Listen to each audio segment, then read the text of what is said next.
Hey, bienvenue, Bonsoir. bienvenue à tous Bonsoir. dans ce nouveau podcast Pourquoi Buffy c'est génial, épisode 27. Wouh, oui, c'est assez dingue. Carrément. Ce soir, un épisode mais alors complètement exceptionnel. Puisque déjà, Riley est là. Oui, bonsoir. Hein, comment ça va Riley? Très bien. Ça va très bien. Riley parle trop. Il y a aussi Clément. Oui, Dis donc. exactement. Mais c'est exceptionnel ça, il y a Clément. Ça arrive jamais, hein. Et alors, on a pas un, mais pas deux.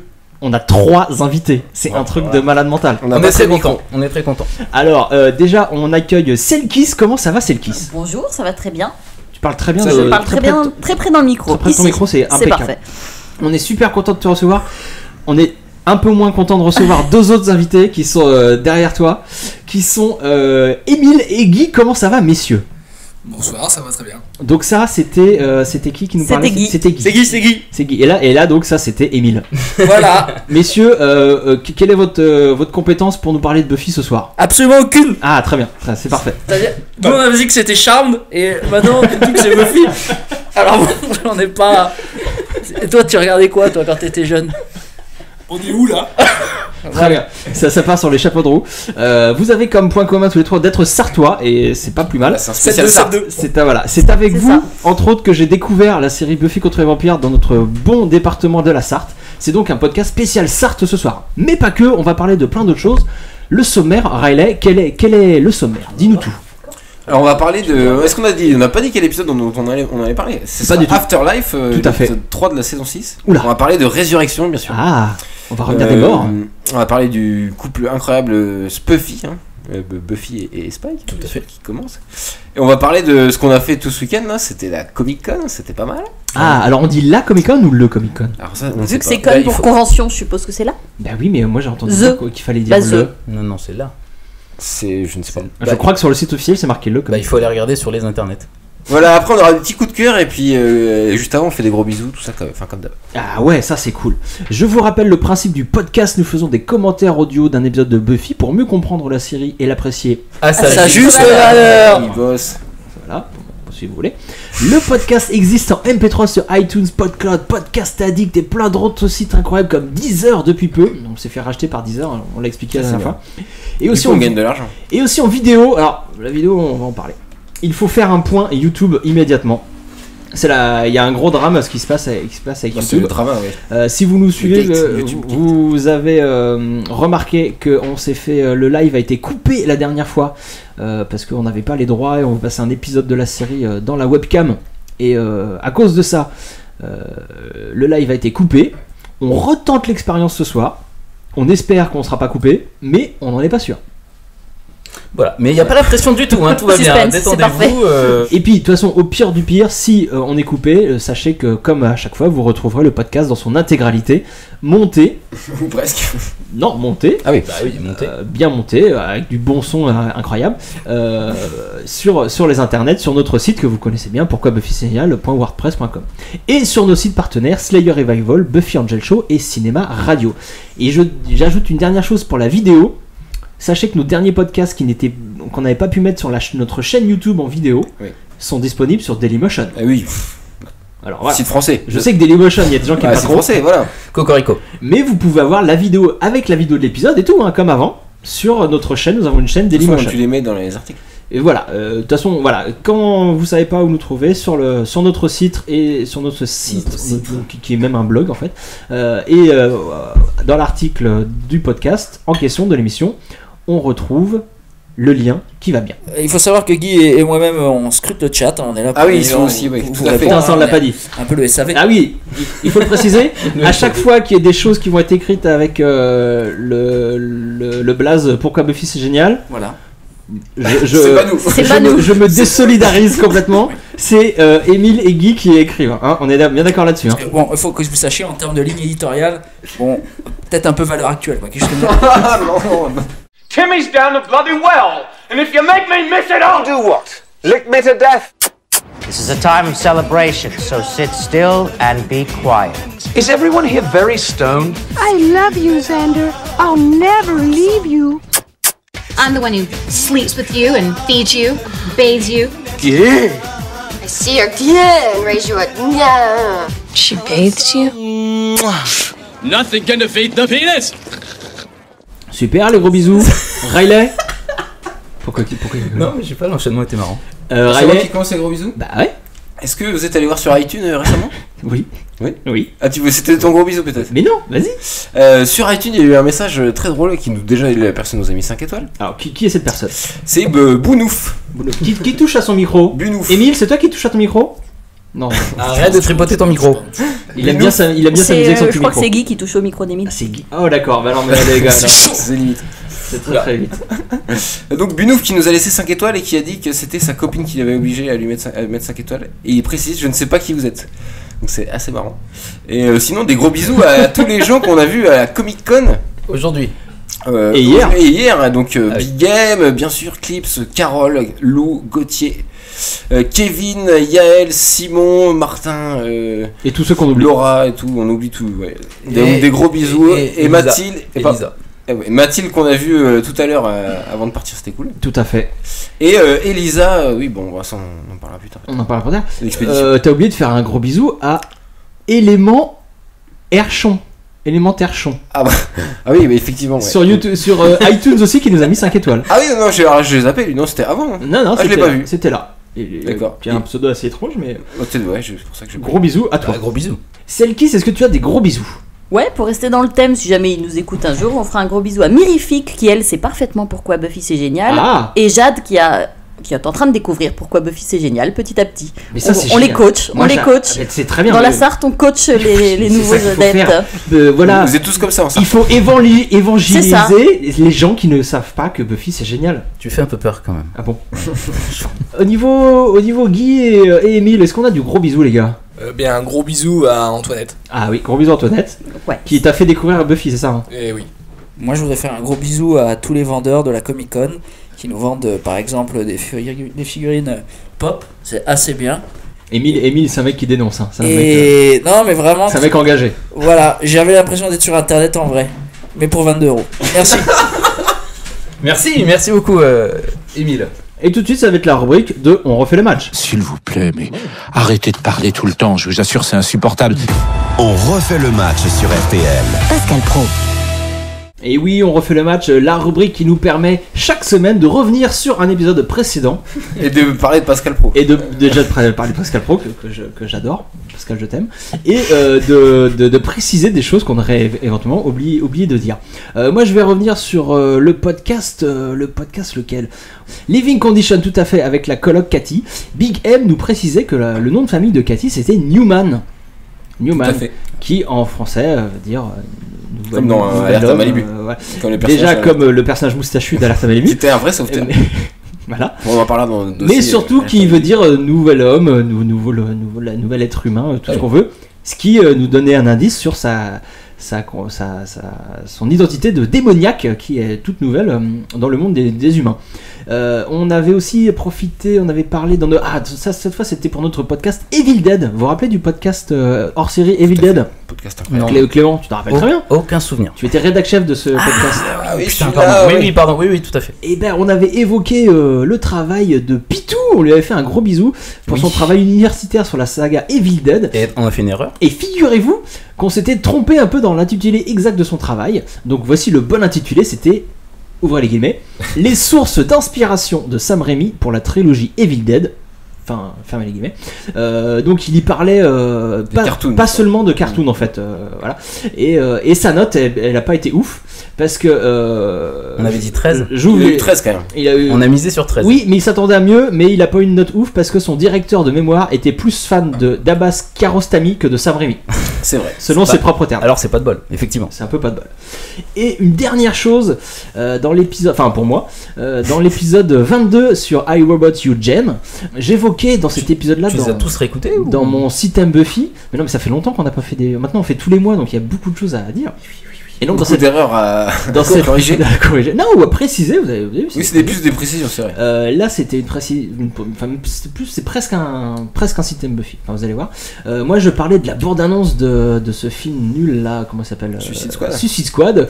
Mais la bande-annonce était magnifique, car magnifiquement bien montée sur le morceau de Queen, Bohemian Rhapsody. Et en fait, alors breaking news, le film est nul. Ouais, on s'en doutait, mais l'abondance était fantastique. L'avantage, c'est qu'il a très peu influencé les cosplayers. On en parlera tout à l'heure, effectivement. Très peu d'Harley Quinn et de Joker. Zéro Harley Quinn, dans ce Comic Con. Et bref, donc je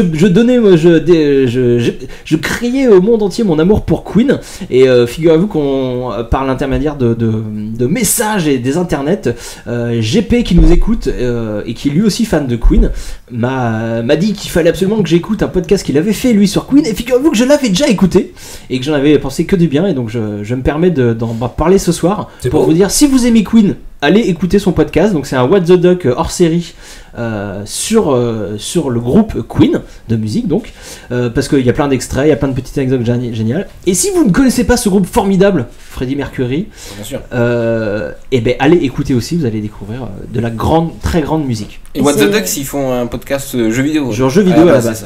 Et là c'est hors série. Parfois ils font des petits hors série. Et ce sera beaucoup mieux de découvrir Queen comme ça plutôt que dans Suicide Squad.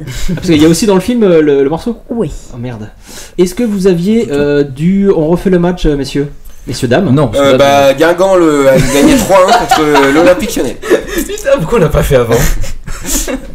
Guingamp, c'est 20 km de chez moi. Non mais en vrai, c'est un vrai résultat que tu nous donnes là? Oui, en direct. Ah mais c'est vérifie, on est pas sûr. C'est la crise à Lyon, on est d'accord. Ouais. On en parlera dans le podcast foot qu'on prépare. Qu'on va préparer. Sans Moscato et tout ça là. Mais ouais, ça va pas du tout. Alors tout de suite, par contre. Passons à la rubrique sondage. Alors on va passer à la rubrique sondage. On a lancé un sondage, Riley, le spécialiste du sondage. Suite à la rubrique du sondage, on a lancé un sondage lors du dernier numéro. Immédiatement au résultat du sondage de la dernière fois. Rubrique sondage. Comment ça, il n'y avait pas de sondage? Pas du tout. Alors Riley, c'était quoi le sondage de la dernière fois? Raconte-nous. Eh ben, il n'y avait pas de sondage. C'est souvent revenu. Ça commence bien. Bravo. Pas du tout, c'était une énigme de Tonton Giles incroyable. Et figurez-vous que personne ne l'a trouvé. Ah bon? T'es sûr? Jusqu'à hier. Parce qu'en fait, donc il fallait retrouver des chiffres disséminés au sein du dernier podcast, dont certains ont été coupés au montage, donc c'était très simple de trouver. Et donc personne n'a trouvé le numéro de téléphone. Et finalement, Big M hier, en plein pendant la Comic Con, Big M trouve la réponse. Peut pas du tout aider d'ailleurs, parce qu'il avait envoyé une 50aine de messages. Il m'a montré son téléphone à plein de gens, il a testé plein de il faut saluer cet acharnement. Donc c'est Big M qui gagne l'énigme. Ah voilà, haut la main. Grosse dédicace. Alors juste, je fais une parenthèse, on parle beaucoup du Comic Con ou de la Comic Con. Est-ce qu'on a précisé qu'on allait encore plus en parler tout à l'heure? On n'arrête pas de le dire, je pense. Restez à l'écoute. On a passé 2 jours au Comic Con, on a rencontré des gens formidables, dont une certaine Elisa Dushku. On a plein de choses à vous raconter là-dessus. Et Mystique aussi. On a rencontré Mystique. Sangoku, on a rencontré plein de gens. Ouais. On en parlera après l'épisode. Voilà, si vous voulez savoir comment s'est passé le Comic Con 2016 à Paris, restez à notre écoute. Je te laisse poursuivre, Riley. Ah bah non, voilà, c'était une super énigme et Big M a gagné un comics Buffy, comme prévu. Car il y avait un cadeau avec cette énigme. Bah je l'avais dit dans le dernier podcast, si vous l'avez bien écouté. Et on l'a bien Donc écouté. Big M, on en parlera en privé, mais tu me diras lesquels tu n'as pas, parce que peut-être c'est risqué, offrir des comics Buffy à des fans de Buffy peut-être. Bravo, belle énigme, bravo messieurs. Alors tout de suite l'épisode du jour. On attaque le gros. Je crois qu'on est Résurrection. on est bien. Attention, c'est parti. I'm Cowboy Guy. I am the Dark Lord of Nightmare. Ooh, gang, did you hear that? A bonus day of Class Plus Cordelia. Mixed in a little rectal surgery, and it's my best day ever. Stop touching my magic bone. What do we do if it doesn't work? Kill us both, Spock. I swear, one of these times you're gonna wake up in a coma. Wake up in a... Oh, never mind. Sans plus tarder, on va parler donc de Buffy. Aujourd'hui, l'épisode, c'est Afterlife, Résurrection en VF, l'épisode 3 de la saison 6. Écrit par Jen Espenson et réalisé par David Solomon. Est-ce qu'on ferait pas un petit point IMDB sur ces gens, Clément, Riley? Moi j'ai fait des recherches pour le point IMDB, si vous voulez tout savoir. Ouais, on aimerait bien. Et Jen Espenson, on la connaît très bien, pilier de la série. Et David Solomon qui a réalisé 19 épisodes de Buffy quand même. Dont Birbad dont on a déjà parlé. Le fameux. Donc Afterlife a été diffusé pour la première fois le 9 octobre 2001 sur UPN. On l'avait dit ça ou pas? Non, on l'a pas dit. Non, on l'a pas dit. On l'a pas dit. Donc nouvelle chaîne pour Buffy. Nouvelle chaîne, on l'a dit plusieurs fois, plus de budget, tout ça. Donc là, c'est le 3e épisode, c'est encore un début de saison. On se fait un petit cycle début de saison après. Tout à fait. Ces derniers épisodes, c'était ça. Est-ce que ce serait pas le moment de faire un petit pitch, Riley? Alors j'ai préparé un petit pitch. On s'en doutait un petit peu. Et j'ai envie que ce soit Guy et Émile qui lisent le pitch. Alors, on lit quoi là? On lit à partir d'où? Non, on les entendait très bien. J'ai préparé un petit pitch. Tu peux parler sans crier, c'est aussi bien. Bah écoutez, vous commencez à me casser les noix. Donc Buffy est de retour après son terrible sacrifice dans The Gift à la fin de la saison 5. Buffy est donc vivante, mais elle est totalement désorientée et elle se comporte bizarrement. De plus, Willow réalise qu'en ramenant Buffy à la vie, elle a aussi ramené un démon et un hitchhiker. C'est des autostoppeurs, ça, non? Voilà. Tout à fait. Démon. Un démon autostoppeur. Très bien. Le fameux. Voilà, on s'arrête ici ou on lit pas là? Bah c'est tout, non, c'était pour prouver que tous les pitchs sont préparés à l'avance. Très bien. Merci. Bon, par contre, merci. les fautes d'orthographe, on va revoir les participes Non, mais ça, passés. tu me diras après. Alors, COD, COI, on y va.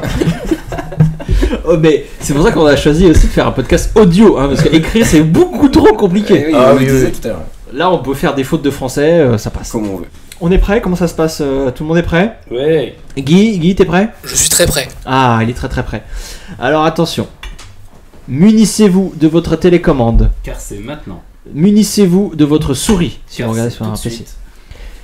Nous allons regarder l'épisode 3 de la saison 6, Afterlife, Résurrection en VF. Attention. Est-ce qu'on l'a dit ça? Oui. Je lance l'épisode dans 3, 2, beaucoup de suspense, 1. Attention, attention. Il va dire taupe. Ça me rappelle la photo de cet après-midi. C'est parti. L'épisode est lancé. Ouh, il y avait du son. Faut que je vire le son. L'épisode est parti et il est parti. C'est un previously. Ça commence avec un previously dans lequel Buffy dit à Spike que la seule chance qu'il a d'être avec elle, c'est quand elle était inconsciente. Et c'est justement à peu près l'état dans lequel elle va se trouver Buffy pendant presque toute cette saison 6. Après plusieurs résurrections, elle a déjà ressuscité plusieurs fois, hein, rappelez-vous. Une seule fois.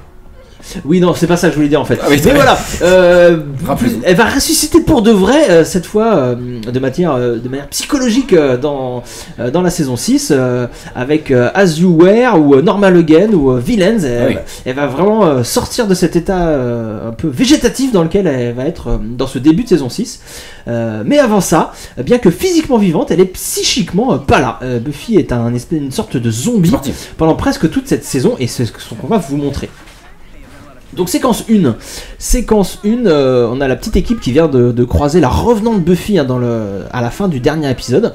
Elle était en train de défoncer des démons, mais elle s'est barrée et là il la cherche. Ouais, là ça commence juste après l'épisode d'avant. Oui, et on retrouve quelques démons motards dans les rues de Sunnydale, une manière de montrer que l'épisode se situe immédiatement après le précédent. Hein, le double épisode qui commençait cette saison 6, et c'est un marqueur important parce que le feuilletonnement dans cette saison 6 va être beaucoup plus important que dans les autres saisons, et il y aura de nombreux épisodes comme ça où il y aura quasiment pas d'ellipse entre deux épisodes par exemple.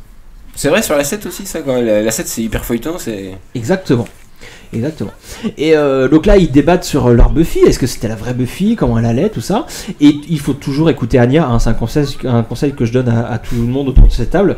Anya, elle a raison 9 fois sur 10, et là elle dit she's broken, elle est cassée, hein, dit-elle en parlant de Buffy, et effectivement elle revient des morts, et à chaque fois qu'elle revient des morts elle n'est pas exactement la même. Rappelez-vous When She Was Bad, le premier épisode de la saison 2, ou alors Deeds Man Party, le deuxième épisode de la saison 3. Il faut que Buffy elle est renouvelée à chaque fois, c'est marrant ça, ce concept de la faire revenir différente un peu à chaque saison. C'est toujours un traumatisme.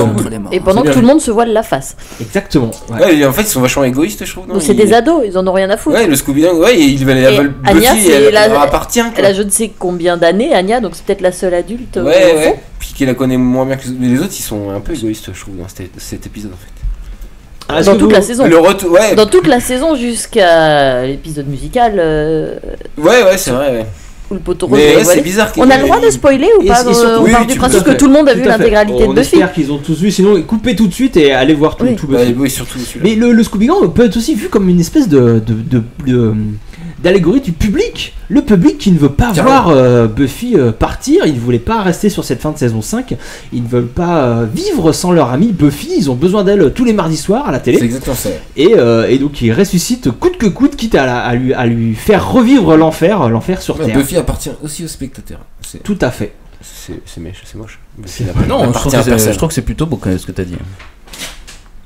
C'est parti. Et ben là donc nous sommes à l'intérieur de la maison de Buffy. Donc pour l'instant elle vient de renaître en fait. Elle débarque dans cet enfer. Hein, on le dit dans Buffy, dans Angel, dans toutes ces séries toutes ces séries de Joss Whedon. L'enfer est sur Terre. Et on remarque sur la photo aussi, c'est vachement bien. Oui. Oui, le petit plan photo sur la mort, oui. Elle s'arrête juste au moment où elle regarde la photo et elle cherche sa mère finalement. C'est le seul indice. C'est ce que tu mettais, c'est bien vu, je trouve. Elle cherche. Je voulais que je développe plus, mais non, mais le premier truc qu'elle voit, c'est la photo de sa mère. Sa mère est absente, elle fait une résurrection sans mère. Quoi. Une naissance sans père ni mère. Donc c'est d'autant plus compliqué pour elle à vivre. Et donc là, on garde cette idée de la naissance avec la toilette, la première toilette du nouveau-né, mais ça peut aussi rappeler la toilette du corps du mort avant de présenter le corps à la famille. Et c'est ce qui va arriver. Elle a un peu le même jeu d'actrice très désincarnée, justement dans l'épisode où sa mère meurt, où elle a ce genre de jeu très neutre, très vide. Où on retrouve ce jeu-là chez Sarah Michelle Gellar. Ouais. Les costumes aussi, c'est important. Elle porte un chemisier blanc, comme le pull qu'elle portait le soir de son sacrifice. Cette idée de pureté, de machin. Mais le blanc, on a tendance à l'oublier, c'est aussi la couleur du deuil, notamment en Asie, dans certaines cultures. Et il y a longtemps c'était aussi donc toujours ce rapport naissance mort. Elle est en train de vivre un peu ces deux choses là en même temps. Elle vit une renaissance et c'est aussi une morte vivante. Elle a beau naître, elle est toujours morte dans la tête. Et donc on a Dawn qui se comporte, qui essaye de se comporter comme une mère pour sa grande sœur, mais elle galère. On voit Buffy être toujours à la recherche de sa mère, à la recherche de repères, des repères qui sont plus du tout là. Dans la chambre de sa mère qui n'est plus la chambre de sa mère. C'est la chambre de qui? La chambre de Tara et Willow. Ça n'a rien à voir avec Joyce donc. D'ailleurs Tara et Willow qui vont se comporter, je trouve, comme les... Enfin, je le mettais plus tard, mais comme le nouveau couple, la mère, qui remplace un peu, qui dirige Willow, est vachement leader dans cet épisode, je pense. Je trouve. Elle dirige l'équipe, celle qui prend la décision de. C'est une famille. Ouais, mais maintenant la figure maternelle, c'est Willow, quoi. Ça, par certains aspects, ouais. Buffy retrouve la vie et sa vie est donc une vie d'orpheline et la vie c'est nul. C'est ce qu'on dit souvent. Et on vous souhaite également une bonne soirée. Une bonne soirée, un bon samedi soir. Et là, la semaine, t'as parlé de Giles aussi. Oui, parce que Giles est absent, donc la figure maternelle est absente et la figure. D'ailleurs, c'est la première question qu'elle pose, parce qu'avant, elle parle pas vraiment en fait. Là, elle demande juste où est Giles. C'est son seul repère au final quand ça part vraiment en couille. Je ne me souviens plus de l'épisode précédent. Giles, il le sait ou pas encore là? Il le sait toujours pas. Il va le savoir dans une ellipse. C'est ça, oui. Ouais. Donc ils ont plutôt pas trop intérêt à la ramener pour le moment. C'est triste. Guy et Emile, comment ça se passe sur le chat? Il verse une larme. Écoutez, on anime, effectivement. Il y a beaucoup de réactions. Qu'est-ce que ça dit? On nous a demandé pourquoi l'épisode est en miroir. Ah, pour essayer de contrer YouTube. De contrer YouTube, c'est notre plan diabolique. Petite astuce. Allez, Spike est là. Pour ne pas se faire striker. Priorité direct, Spike est arrivé et il est en gueule d'Aune. Et il fait directement les sourcils faussement méchants. Il essaye de les froncer très fort, mais c'est pas très crédible. C'est marrant avec Dawn. Parce que dans un premier temps, donc Spike pense qu'il a affaire au Buffy Bot, et là dans ce plan, regardez, son regard a changé. Il comprend qu'il a en face de lui Buffy. La vraie. Et c'est ici que commence une relation très très forte entre Spike et Buffy. Pas trop bouger les micros. Spike et Buffy qui se concrétisera par du sexe, carrément.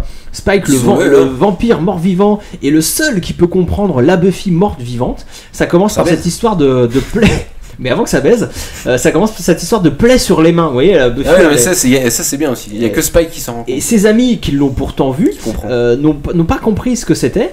Lui, c'est le seul à bien comprendre et à bien interpréter ce que c'est cette histoire. Parce que lui a passé la même épreuve, l'épreuve qui consiste à sortir soi-même du cercueil à travers la terre, comme le nouveau-né qui doit s'extirper tout seul avec l'aide de les toubibs expliquent que c'est une expérience extrêmement traumatisante pour les nourrissons de sortir eux-mêmes du ventre de leur mère. D'être propulsés comme ça dans la réalité. Ils doivent passer par un conduit extrêmement étroit et c'est pour ça qu'ils crient et qu'ils sont pas contents. Tu veux qu'on mette des photos, une vidéo ou quelque chose, parce que là t'as l'air bien parti sur la description précise. C'est la même idée, c'est la même idée avec cette sortie du cercueil, cette naissance traumatisant extrêmement. Ce plan est génial avec Spike et Buffy là. Le plan est magnifique entre Spike et ils sont à la même hauteur. Ils sont ça fait miroir justement. Et Dawn s'est éclipsé et voilà, on nous annonce ce que va être cette saison. Enfin, Buffy et Spike vont être sur la même longueur d'onde. Ils vont se retrouver plein de. On en reparle à la fin de l'épisode. Voilà, plein de. Oui, on va reparler de ça, mais je trouve qu'il y a une bonne alchimie entre les deux acteurs qu'il n'y a pas eu forcément avec les autres romances de Buffy. Bah, à part Riley, évidemment. Merci. À part l'extraordinaire Riley et son jeu qui m'a touché, il m'a ému jusqu'au bout. Surtout son départ, nous en parlions. Et donc la priorité au direct, les amis reviennent. Le Scooby Gang arrive, ils sont tous à la recherche de la Buffy réelle. Et ils se rendent pas compte qu'inconsciemment, ils lui demandent de se déshumaniser. Hein, alors c'est quelque chose d'un peu compliqué, mais ils veulent une Buffy comme avant. Une Buffy qui aime la pizza, hein, c'est ce qu'ils disent. Ça leur convient totalement, ils cherchent pas à savoir qui est la nouvelle Buffy, par quoi elle est passée. Ils veulent juste qu'elle soit pareille, ils veulent pas qu'elle soit différente. Ça leur ferait peur un petit peu une Buffy différente. Ils arrêtent pas de s'inquiéter, est-ce que t'es comme avant, est-ce que t'es sûr que tout va bien. Ils s'inquiètent de savoir si Buffy n'est pas une espèce de zombie, mais bizarrement Buffy va devoir jouer le zombie, jouer machinalement presque un Buffy bot, faire les choses comme elle faisait avant, de manière machinale, pour paraître humaine aux yeux de ses amis. La mise en scène le montre vachement avec la plongée et la contre-plongée. Ouais, sur le groupe qui sont 4 et elle est toute seule, toute petite dans le canapé. C'est cool. David Solomon, on l'a dit, hein, il est super réalisateur. 19 épisodes de Buffy, vous avez pas écouté, la télé a explosé à ce moment-là. Mais... David Solomon. Je t'avoue qu'au moment où la télé a explosé, je m'inquiétais d'autre chose. T'as pas... David Solomon, réalisateur. Très bien. C'est lui qui est au Il a fait quoi d'autre en gros épisodes? C'est le père de Bruno Salomon, c'est ça? Beer Bad, excellent épisode qu'on a commenté. Excellent épisode. Et avant de réaliser, il a monté une boîte de ski, les skis Solomon. Ok. Ça on peut pas couper.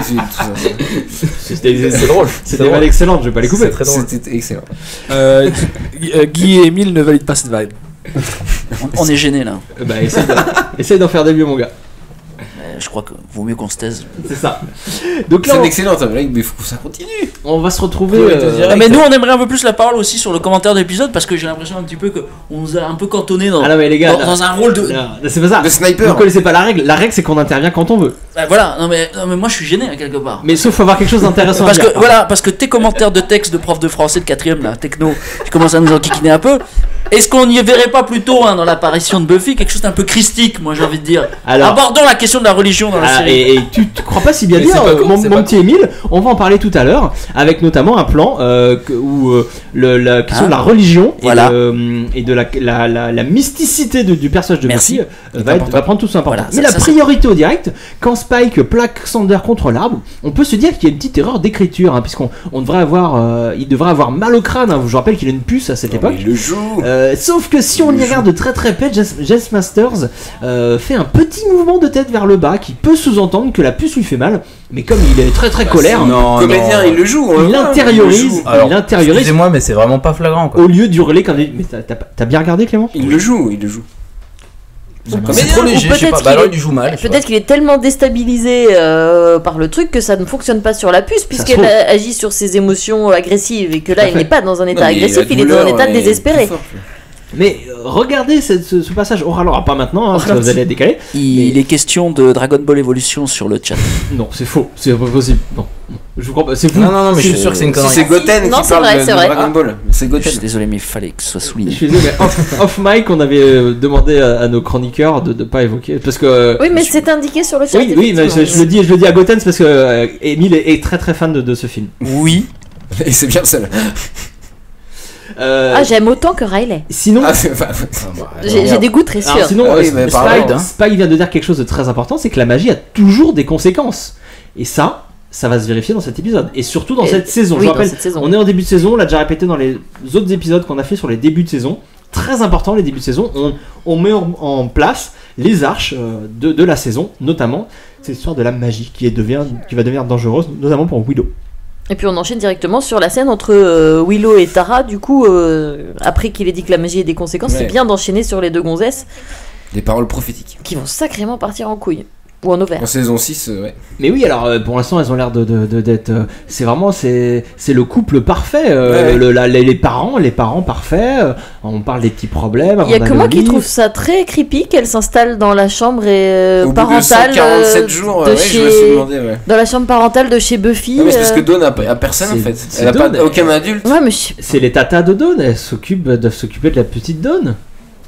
Non, bien sûr. Ouais, d'ailleurs, on l'a pas dit tout à l'heure, mais je trouve que Spike il agit un peu comme un papa aussi. Il essaye en tout cas, peut-être avec Dawn, de la protéger. Oui, et de plus en plus après dans ce qui fait que Buffy a encore plus de mal à trouver sa place. Donc, déjà qu'elle est déboussolée, elle ne peut même plus jouer ce rôle de protectrice de Dawn. Elle a été remplacée en cela par.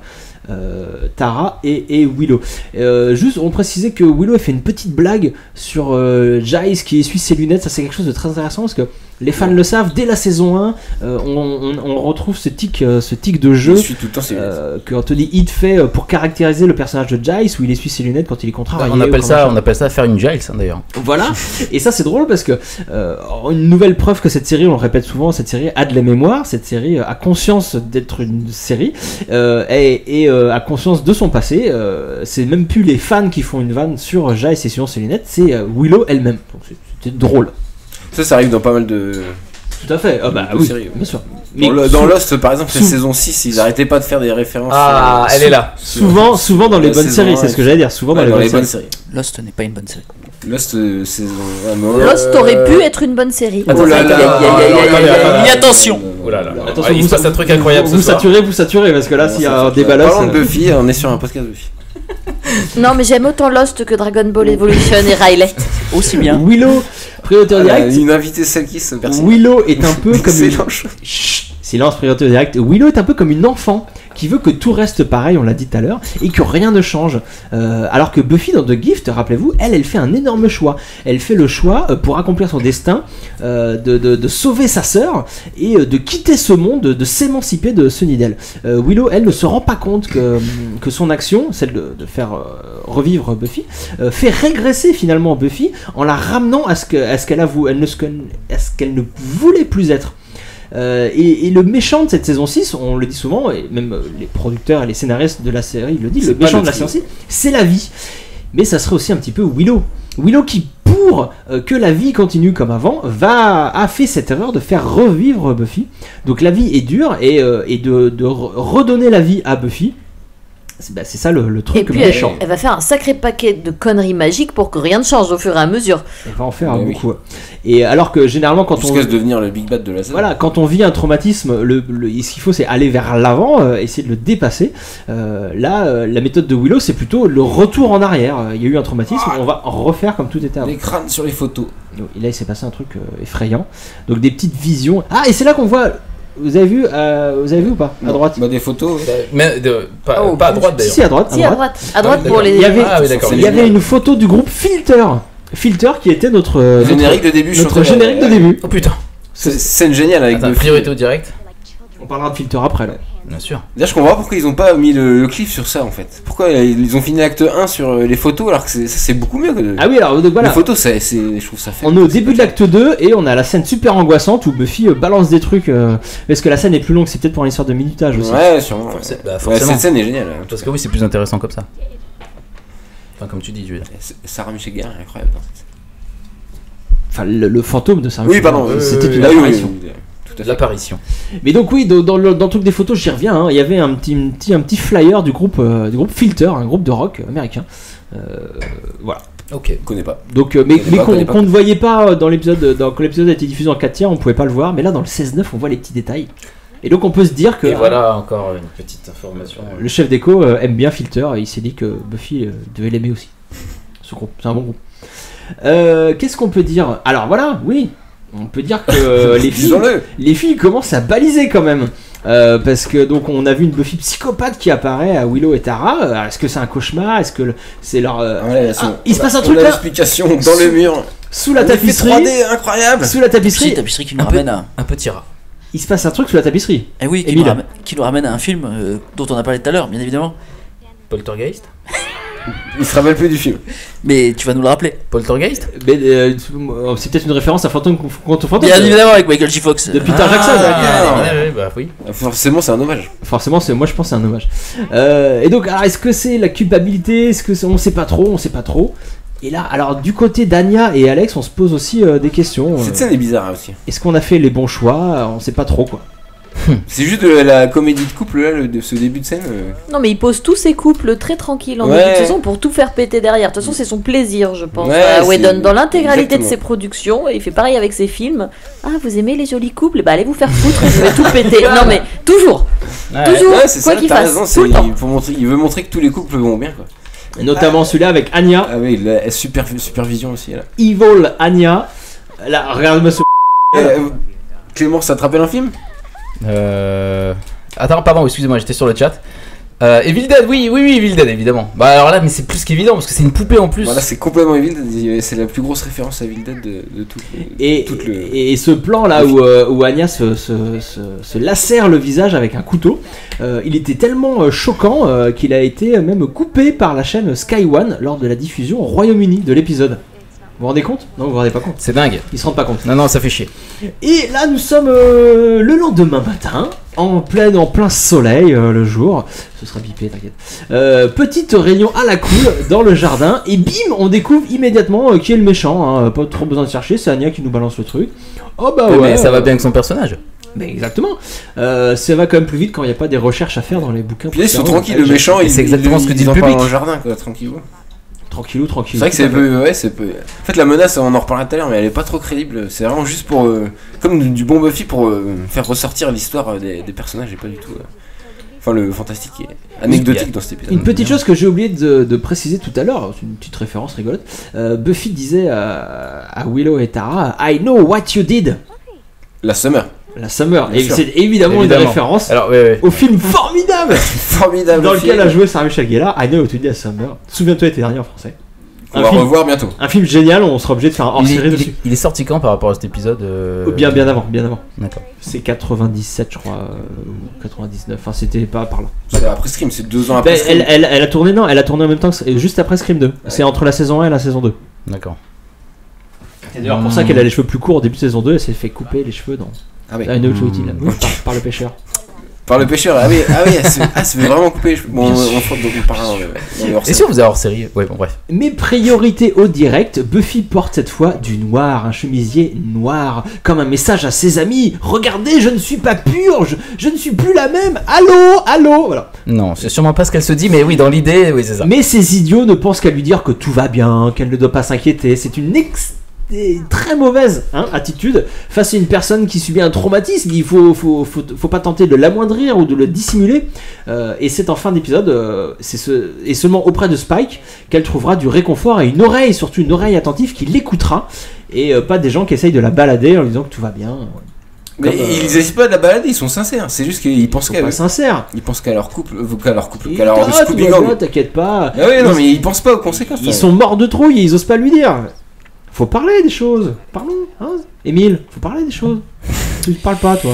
Sur le chat, on nous a demandé tout à l'heure quelque chose assez intéressant entre Spike et Angel. Alors bien évidemment, parle bien de ton micro, Émile. Ici, on parle de qui incarne le mieux le grand frère entre Spike et. C'est Pascal. C'est Pascal. Oui. Le grand frère de Dawn. C'est plutôt Spike peut-être. Et il précisait sur le chat que Angel faisait plus de stalker, effectivement. C'est vrai, d'accord. Ça fait. Voilà. Angel, il est bien pour être là pour regarder et pour rien faire derrière. Tandis que Spike, je pense que c'est le seul à s'en soucier sincèrement de ce qui peut se passer autour de Dawn. Pascal, le grand frère. C'est vrai. C'est bien, 5 minutes après pour prendre la vanne, c'est pas mal. Elle était géniale en fait, parce que Spike, le grand frère. Pas Skype. Oh, pas Skype, le grand frère. Voilà, c'est pas Skype, le grand frère. Ouais. C'est là que je bonifie la vanne. Skype, non. Spike. Si elle est bonifiée. Moi je trouve qu'il a pris du. Je trouve qu'il la sublime. Un petit peu. Ouais. Merci Clément. Clé, t'es là. Clé là. Bon, T'allais dire priorité au direct. Une grosse scène. Ouais, mais bon, grosse scène. Pas tant que ça. C'est une scène où ça cherche le démon. Et tu vois, même Buffy, ça la saoule. Elle aimerait bien que Giles soit là finalement. Il nous manque Giles. Il nous manque à fond. Moi aussi. Hein, en fait. Voilà. Ce que j'aime bien par contre, c'est que Dawn elle se place toujours en opposition au Scooby Gang. Ça doit être la seule à... Elle le faisait déjà tout à l'heure quand c'est elle qui les a arrêtés quand il lui parlait de pizza, tout ça. Et oh putain. En plus il y a un cliff dessus. Evil Dawn. Dawn elle est à part dans ce... Donc là c'est la fin de l'acte 2, début de l'acte 3, attention. Un plan génial, attention, 3, 2, 1. Taupe. Et vous voyez ces ailes magnifiques qu'arbore Buffy dans un plan. Alors bien sûr, c'est pas très subtil. C'est le seul plan J'ai eu peur de la séquence. J'ai peur que tu le remarques pas. C'est pas ouf, mais c'est David Selon, c'est pas Joss Whedon. C'est super intéressant. Buffy, en passant devant cette statue, arbore des ailes d'ange. Elle passe devant une statue d'ange. Et alors déjà, c'est un indice qui nous dit qu'elle était effectivement au paradis, alors que tout le monde se dit qu'elle était en enfer. Et ça nous donne aussi des infos sur les anges étaient des messagers aussi. C'est ça qui est important. Elle n'est pas là pour sauver le monde. Attends, ça a jamais été un épisode aussi Evil Dead. Alors faut que je le signifie à ce moment-là. Dawn a craché du feu. Dawn crache du feu. Voilà, ça va encore plus loin qu'Evil Dead. On voyait même le lance-flamme dans le coin à droite, dans le plan. Mais non, tu ne l'as pas vu, voyons. Si, tu n'as pas vu. Et pareil, c'est dans les sécu qui n'ont pas été diffusés. Je vous rappelle que Buffy normalement c'est du 4 tiers. On a du 16 9e sur nos DVD, mais c'est pas bien. Mais ça nous permet de voir le tuyau de lance-flamme effectivement. Ah oui, c'est génial. Je fais bien de le préciser. C'est important. Donc oui, au tout début de la scène, moi je sais pourquoi elle s'est énervée, pourquoi elle a craché du feu. Vous savez ou pas? Eh ben priorité au direct, enchaîne. Parce que elle est pas bien. Anya est revenue avec du café et du chocolat pour tout le monde. Moi ça m'énerve aussi. Sauf qu'il y avait 5 personnes et qu'elle est revenue avec 4 gobelets. Ah donc c'est très énervant. C'est très énervant. Ça veut dire qu'il manquait un gobelet pour quelqu'un. Voilà. Donc c'est pour ça qu'elle s'est énervée. Bah oui, donc lance-flamme, obligé quoi. Non, c'est radical. Vous êtes d'accord? C'est la théorie. Mais je repensais à la copie conforme de la mise en scène de Cheryl dans Evil Dead 1. Voilà. Elisa nous disait tout à l'heure que c'était ça qui s'était passé. Oh, on y reviendra. Spike tape dans le mur. Il tape dans un mur en caoutchouc. Alors là, lui aussi veut la blessure à la main. Le sang sur les mains. On a déjà évoqué cette petite technique scénaristique et cinématographique donc dans l'épisode sur Helpless. Et ici la signification est un peu différente donc c'est un petit peu pour montrer qu'il se sent coupable et donc il est énervé, il aurait voulu lui aussi être un sauveur de Buffy, et ça nous rappelle ce que je disais, le lien qu'il y a entre Spike et Buffy. La main ensanglantée, ça leur rapproche une nouvelle fois de Buffy, qui avait aussi les mains en sang au début de l'épisode. Et je vous le rappelle, ils sont tous les deux morts vivants, et le sang sur la main est là pour le rappeler qu'ils ont tous les deux ce traumatisme. Dans cet épisode, tout est fait pour nous dire que Spike et Buffy sont pareils, et ça va justifier que leur rapprochement corporel, qui sera déjà improbable et qui arrivera plus tard dans la saison. Buffy et Spike sont tous les deux cassés, inadaptés au monde dans lequel ils vivent, et ils penseront, à bien ou à mal, que la solution à leur problème c'est d'être ensemble. Là, est-ce que c'est une bonne idée à ton avis, Sartre? Non mais il vient de le dire, à bien et à mal. Tu ne te prononces pas? Moi je pense que c'est une erreur, que c'est cette romance entre les deux. Non, moi je suis pas d'accord. Pas du tout le même. Et la preuve d'une mauvaise chose. Peut-être, mais en tout cas c'est formateur. Exactement. Alors donc c'est pas une mauvaise chose. On est d'accord. Mais là pour l'instant Buffy vient chercher un conseil auprès de Spike. Lui il a pas encore totalement compris. Là ce plan est génial là. Regardez, il vient se mettre en face d'elle, mais quand même il reste debout. Enfin là donc il s'assoit. Non, ce que je veux dire c'est qu'il est resté plus haut qu'elle. C'était très bon ça. Il reste plus haut, il se met en tant que professeur, c'est le professeur en mort-vivant de Buffy. Buffy vient chercher des conseils.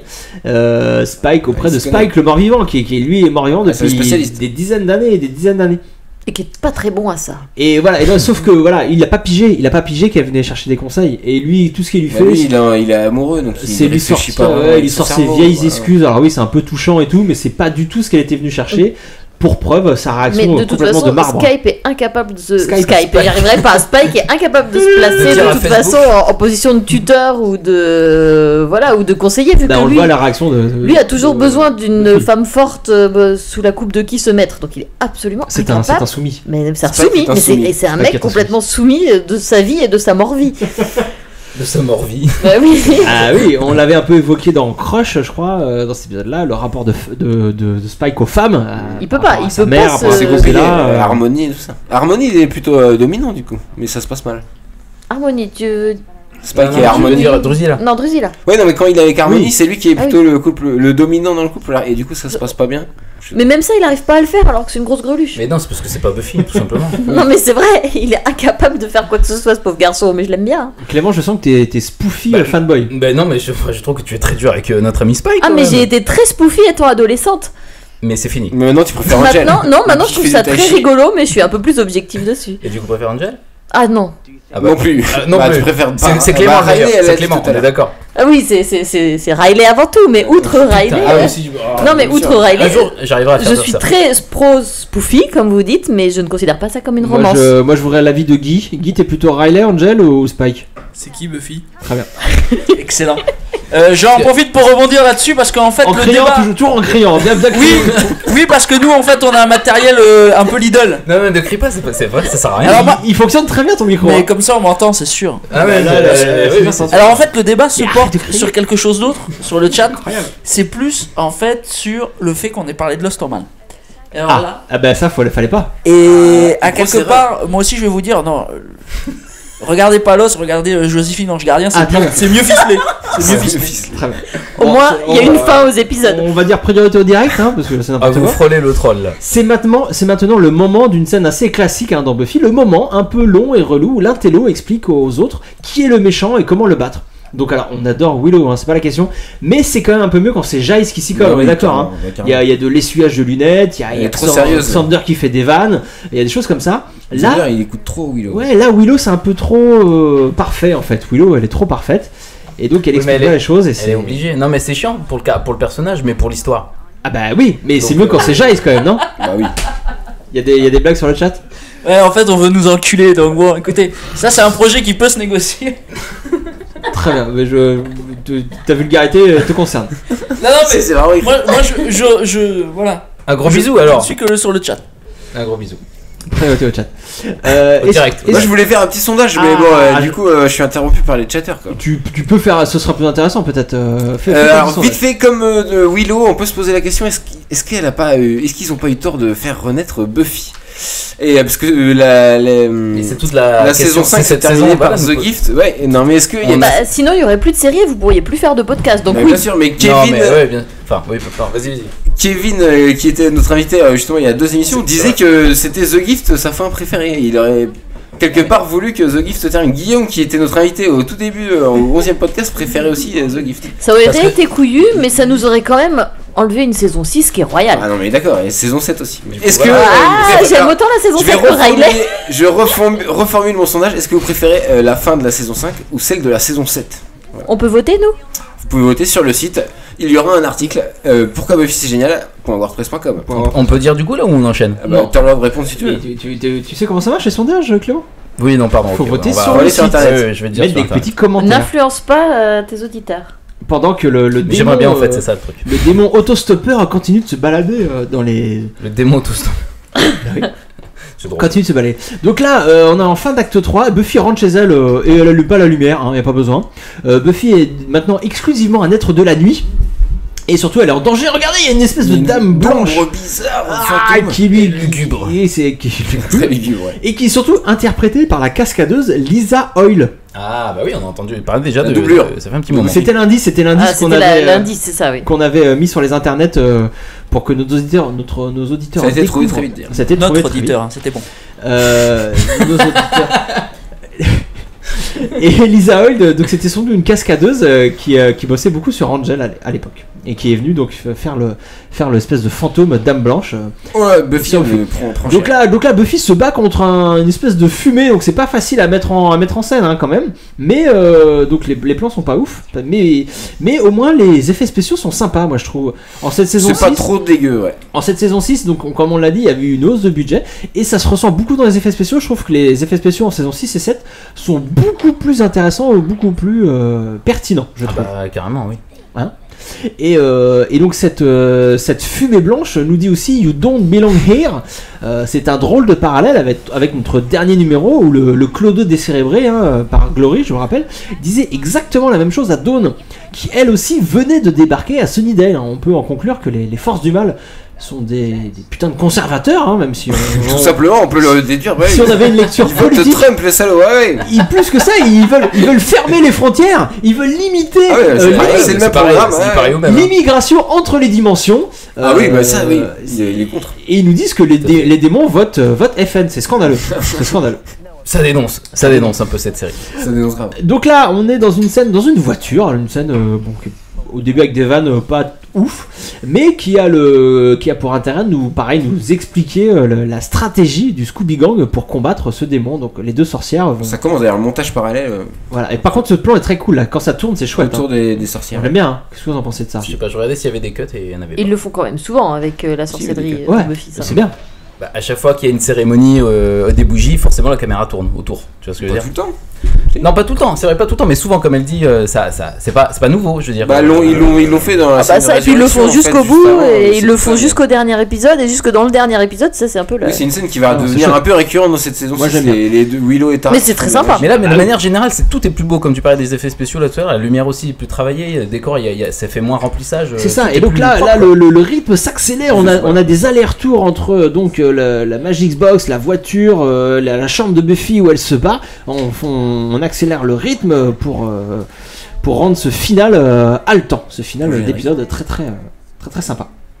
Et regardez, les yeux noirs de Willow vont arriver. Annonciateur du désastre. Prémisse de sa darkité, Dark Willow n'est pas loin. Darkité, tout à fait. On peut dire ça. On peut utiliser ce mot éventuellement. Ah, elle a pris forme. Voilà, là c'est vraiment Lisa Oil. Lisa Oil est enfin de chair et d'os, si on peut dire. Et surtout, Buffy va pouvoir la décapiter. Voilà. Direct. Ah, voilà.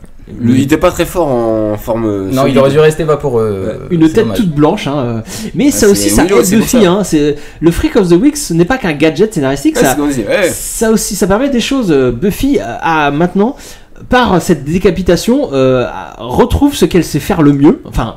Ou ce qu'elle savait faire le mieux, ce qu'elle ne voulait plus faire, mais qu'on lui oblige à refaire. Et nous, ce qui nous a manqué en tant que spectateur. Et voilà, c'est carrément le combat final. C'est sa mission.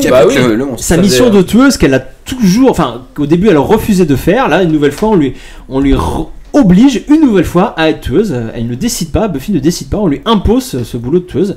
Et en décapitant cette dame blanche, elle redevient la même Buffy. Et d'ailleurs, voilà, scène suivante, on la découvre radieuse, magnifique, les cheveux détachés, en plein soleil. On l'a pas du tout vu comme ça dans ce début d'épisode. On croirait presque à une happy end. C'est ça, exactement. Elle dit que tout va bien, qu'elle a enfin retrouvé...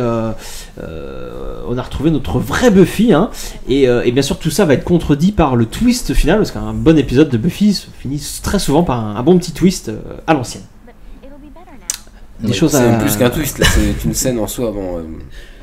La dernière scène de cet épisode, une scène entière de là c'est la première fin de l'épisode. L'épisode, il y a 3 fins en fait. Il y a celle-ci, celle après avec le Scooby Gang, donc celle de Dawn, celle du Scooby Gang et celle avec Spike. On voit dans ce dernier plan qu'elle joue. Elle joue, et là elle va continuer à jouer avec ses amis. Ah, tout va bien, la Buffy heureuse. Bouffer de la pizza, comme nous ce soir finalement. Très beau pull de Willow, on l'a pas cessé. Et vas-y, parce que justement Buffy se sent, elle nous fait croire qu'elle se sent mal pour avoir. Qu'est-ce que c'est que ce tapis de bain? Pour ne pas avoir. Non, mais le pull Willow. Je pensais à un tapis de sol, moi en fait. Ouais. La vache. Mais oui, mais c'est ça, parce que même si vos amis portent des tenues improbables, comme Guy et Emile par exemple, vous les acceptez. Non, mais il ne faut pas décrire les tenues de Guy et Emile. Il faut les accepter comme ils sont. Personne n'est prêt à ça. On les accepte avec leurs défauts. Bah, on les regarde pas trop par contre. Oui, sinon surtout quand ils sont en rouge comme ça.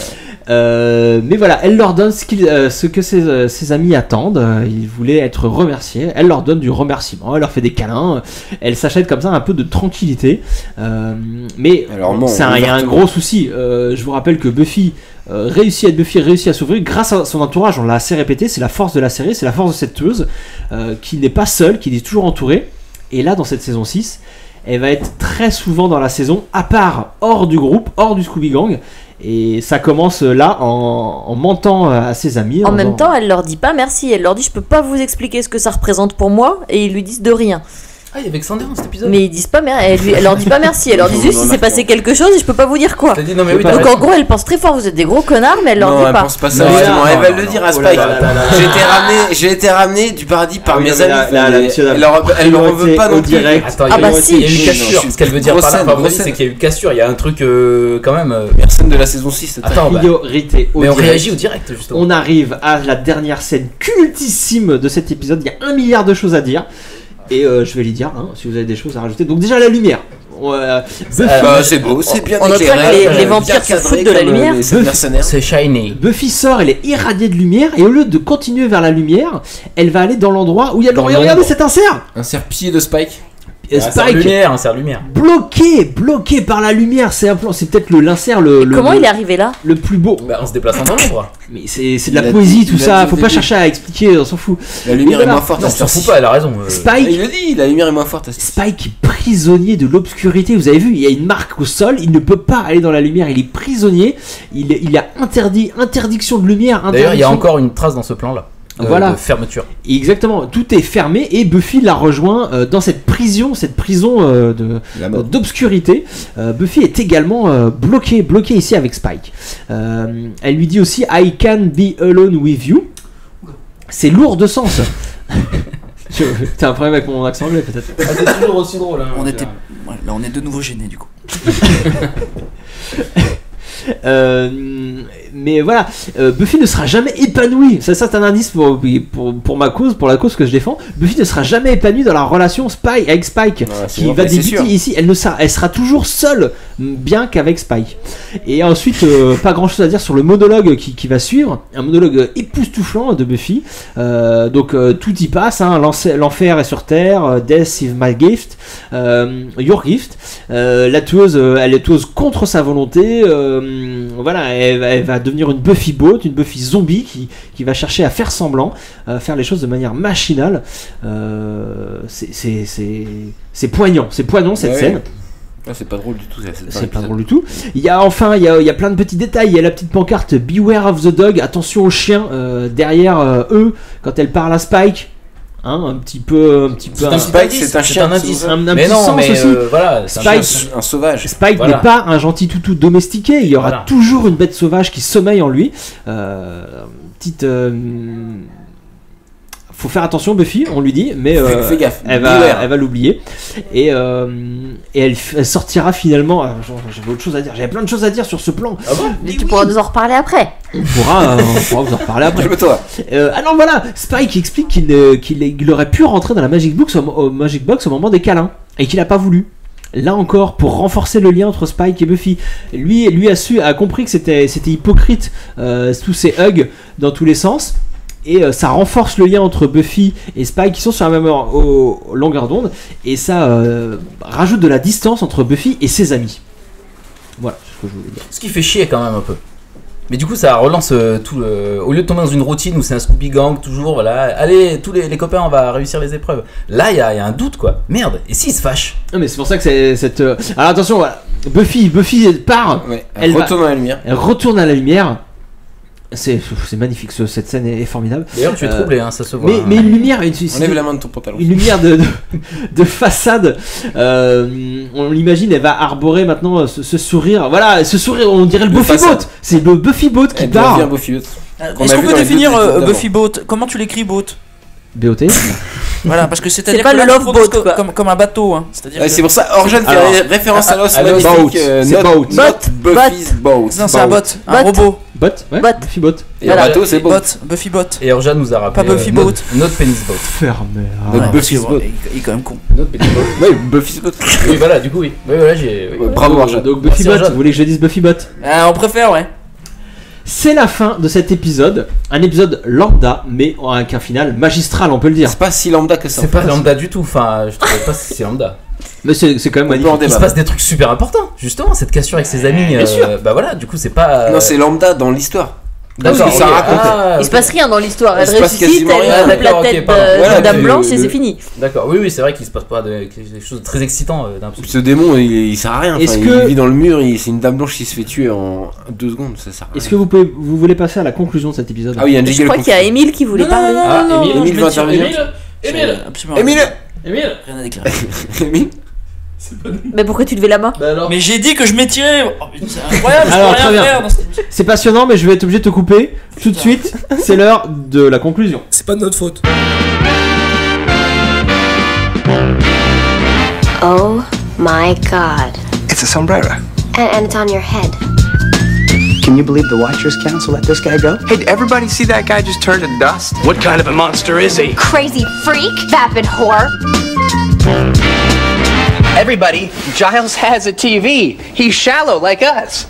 Riley, est-ce que tu avais, de toute façon tout le monde, est-ce que vous aviez une conclusion? Émile, tu as une conclusion à cet épisode? Écoutez, il n'y avait pas de Giles, et personnellement, quand il n'y a pas de Giles dans un épisode. Parle bien de ton micro. Mon Mais voilà, c'est-à-dire que quand je parle, on me dit que c'est trop fort, après quand je parle, c'est pas assez Parle fort. dans ton micro. On Non, commence- mais là, hein, c'est c'est une machination. Bref. Riley, une petite conclusion.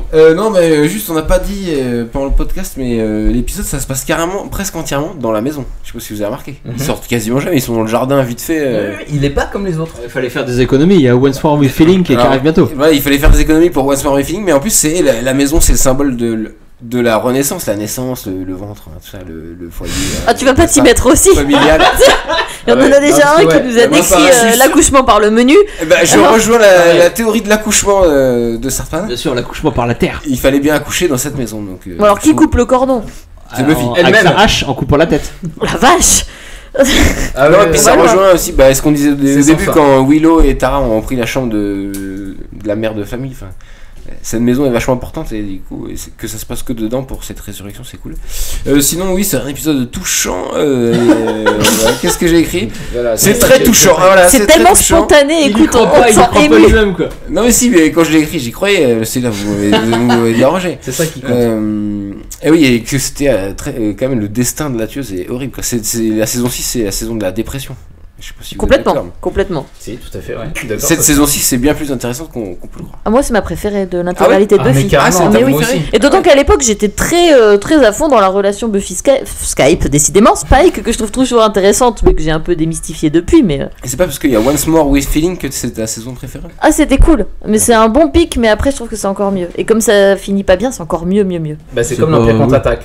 C'est une fin. C'est une saison qui détruit suffisamment tous les liens entre les personnages pour qu'ils fassent semblant de les réparer à la fin et que ça n'arrive pas à vraiment se reconstruire avant la fin de la saison 7. C'est une série. Ah non, c'est- mais la saison Ils ont 7, quand c'est même encore besoin de différent. vivre le Seigneur des Anneaux pour pouvoir se remettre. Mais c'est ça, c'est une saison qui ne fonctionne qu'avec la saison 7. Tu pouvais pas finir sur cette saison. Ouais, Carrément, c'est, carrément. Ouais, Ils d'accord. ont fait un vrai choix sur ces deux. Et justement, c'est ça que je voulais évoquer aussi, c'est que dans l'épisode, donc l'épisode où Buffy meurt, le final de la saison 5 qu'on avait évoqué, le Gift, on vous avait pas mal parlé du voyage du héros, hein, et donc on vous avait expliqué que justement ce sacrifice ne devait pas être vu comme une finalité. C'était pas du tout la fin du voyage, mais juste une étape, parce que dans le voyage du héros, il y a toujours un sacrifice, un saut dans l'inconnu pour montrer sa foi, hein, comme Indiana Jones. Une renaissance à chaque fois. Et toujours une renaissance et un retour dans le monde normal après avoir fait des épreuves multiples dans le monde fantastique, un retour dans le monde normal et dans le monde normal qui doit être modifié Du coup, Buffy l'a échangé à jamais. suite à ces épreuves. Mais là justement ça n'a pas fonctionné. Là il y a un souci, c'est que Buffy revient dans le monde ordinaire et Elle le voulait monde pas. ordinaire n'a absolument pas changé. Ah oui, non, mais du coup, elle échange à jamais, je dis. Oui, c'est peut-être ça qui lui fait mal. Le problème, c'est qu'elle le dit à Spike, hein, parce que justement, elle sait ce qu'il y a après, du coup, comment elle peut continuer à combattre alors qu'elle sait que c'est mieux, voilà. c'est mieux après. Et Sauf surtout, qu'elle est pas certaine que si elle y retourne, ce sera pareil. Et surtout, c'est une preuve que Ah, ça, on sait pas, ouais. son voyage n'est pas terminé. Pour boucler son voyage, elle doit changer le monde normal, le monde normal en fait. Moi j'ai envie de regarder One More Feeling. Là. On peut pas l'enchaîner tout de suite là, On peut direct. pas. C'était bien ça. Ah, c'est dommage. On le prépare, Je te calme. Mais Activement, on est très actifs sur la préparation de celui-là. Mais donc voilà, Buffy doit changer le monde normal pour finir son voyage, et c'est ce qu'elle fera justement dans la saison 7. C'est là qu'elle arrivera, à la fin de la saison 6, elle aura pris conscience de sa nouvelle fonction dans ce monde. C'est le partage, c'est l'échange, et en saison 7, elle donnera son savoir à toutes les potentiels, Enfin, excellente. et changera le monde vraiment littéralement, et donc elle aura ainsi fini son voyage, de vraie héroïne. Voilà. Merci Sartman. C'était très très beau. Ah bon, je sais pas si c'était beau, mais j'espère que En tout cas, c'était précis. Est-ce que on a fini pour la conclusion? Tout le monde a bien conclu? Je pense qu'on est. Oui, T'as pas beaucoup conclu, toi, Clément? T'as quelque chose à dire en conclusion? Non, je t'en prie. Ça se dit pas ce genre de choses. Non, mais en fait, non, ce que j'avais à dire, je l'ai dit tout à l'heure, donc j'ai pas plus à dire. Ok, alors tout de suite, on va passer à la rubrique que tout le monde attend. La rubrique. Les gros bisous. Ah non, pardon. Mais non, la rubrique des invités. Here we go. Pourquoi Buffy c'est génial? Mais rien que le nom, c'est le meilleur nom de tous les temps, vous savez ça. Buffy elle est géniale parce qu'elle a des beaux cheveux. Parce qu'il y a des vampires. C'est badass. Eh gros sein, c'est pour ça. Buffy c'est la base de la série télé, c'est la meilleure série télé du monde. Buffy ça me donne du boulot. Buffy c'est génial. Et parce que le bronze c'est trop cool. Buffy was awesome. Et voilà, et donc oui, avant de parler d'Elisa, on va bien évidemment parler de quelqu'un d'encore mieux, on va parler d'Émile. Salut Émile. Bonjour. Émile, donc on a 3 invités ce soir, on va essayer de faire très vite, de parler aux 3 invités. Émile, on pose toujours 2 ou 3 questions, qu'est-ce qu'on pose tac. 3 questions à tous nos invités. Qu'est-ce que tu fais en dehors de... La première question c'est, quel est ton épisode préféré de Buffy? J'aime effectivement quand on est... Voilà, le vrai début du Scooby Gang, quand il y a encore la bibliothèque aussi, hein, dans Buffy. C'est-à-dire que là, moi, les épisodes où il y a la bibliothèque, j'aime bien, j'aime ça. C'est sympathique.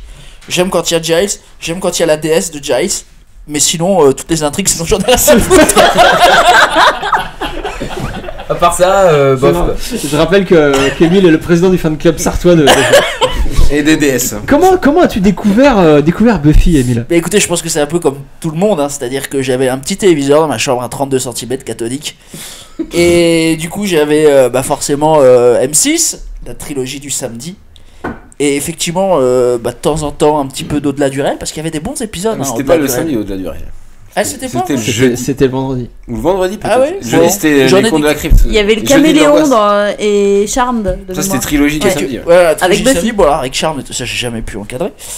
Et effectivement, donc je regardais et j'avais trouvé ça assez mature dans la narration. Pourtant, j'étais pas bien vieux, mais je trouvais que c'était un peu au-dessus du lot quand même. Je voyais en fait les seconds messages qui étaient envoyés. Hein, dans Buffy, et ça m'intéressait. Mais très vite, effectivement, quand je suis tombé sur la saison avec Riley, là, j'ai fait une crise d'épilepsie et ça s'est terminé quasiment définitivement d'ailleurs. Bah, oui. Guy, de ton côté, tu peux nous donner ton épisode préféré de Buffy? Alors, mon épisode préféré de Buffy, tous. Parce que je trouve que Buffy c'est génial. Ah, très bien. Excellente réponse. C'est le Guybot. Et comment tu as découvert toi Buffy? Non, je me souviens surtout que c'était le premier samedi du mois et que à passer 23h, bon, voilà. Très bien. Il était adolescent. Merci Guy. Selkis aide-nous. Remonte le niveau de ce podcast, s'il te plaît. Quel est ton épisode préféré? C'est absolument pas original. C'est pas grave. C'est Once More with Feelings. T'as raison. Parce que j'adore les comédies musicales. Formidable cet épisode. Que j'étais une bonne adolescente fan de Spoofy, vous dites. Donc voilà, fatalement, à la fin, j'ai aussi fait une crise d'épilepsie, mais pas pour les mêmes raisons. Il y a le bisou à la fin. Mais avec gros ce que j'ai découvert en VF et que je n'ai pourtant pas détesté malgré la performance. Ah oui, les chansons en VF et tout. Avec les acteurs qui changent de voix quand ils chantent. Ah oui, ça, puisqu'ils avaient donné des morceaux musicaux longs à ceux qui savaient chanter, à savoir Spike et Anthony Stewart Head. Enfin voilà, je mélange les personnages et les acteurs, c'est parfait. C'est pas grave. Ils ont changé leur voix. Et en VF, c'était pas du tout. Genre Tara, elle sait pas chanter en VF. Et elle a une longue balade et c'était absolument immonde. En VO, elle a une voix magnifique. Voilà. Mais Giles en plus, en VF, c'était Emmanuel Curtil c'était le mec qui faisait Chandler qui du coup se mettait à chanter à la place de Giles. Bref, voilà, pas original mais gros épisode. Et comment tu as découvert Buffy? À cause d'Émile. Il m'a dit. C'est Émile qui s'était. Émile m'a dit regarde Buffy, c'est génial parce qu'il y a Giles. Et à cause de lui, j'ai commencé à regarder quand il a arrêté donc la saison avec Riley. Et j'ai trouvé que Buffy c'était nul. Mais je me suis accrochée. Et je suis arrivée à la saison 6 et voilà. Mais elle s'est accrochée. Donc tu préfères la saison 6? Bah oui, parce qu'il m'avait dit que c'était bien, donc je me disais soit il se fout de ma gueule, soit c'est bien. Il va falloir que j'aille un petit peu plus loin. Non, il s'est pas foutu de ta gueule. Donc Émile, est-ce que tu veux nous parler un petit peu de ta passion pour Giles? Je sais qu'en dehors de regarder l'épisode de Buffy, tu passes énormément de temps à vouer un culte à Rupert Giles, ce bibliothécaire anglais que tu voudrais être. Hein. D'ailleurs, tu fais partie de l'amicale des amis de Tonton Giles. Oui. Voilà. Bien sûr. Qui nous rappelle un bibliothécaire qu'on a bien connu aussi dans notre jeunesse. Hein. Je pense que il y a un truc qui est lié. Hein. Non mais sans rire. Peut-être. Évidemment, ça nous rappelait. Peut-être parce que ça nous rappelait aussi une figure un petit peu qui faisait autorité au sein de notre groupe de collège. Avec Émile, quand on était au collège, on avait aussi notre bibliothèque, on avait aussi notre Jace. Ah oui, tout est vrai. Qui se foutait de votre gueule. De nous, on se foutait aussi un peu de lui. Bon, il n'y avait pas trop de vampires. Il n'y avait pas beaucoup de vampires, c'est ça qui manquait. Il y avait des blondes ou pas? Mais sinon, il n'y avait pas de blondes non plus. Mais il y avait une bibliothèque et un Jace techno, ça remplace bien comme il faut. C'est vrai que voilà. Et donc toi Jace, donc ça t'a.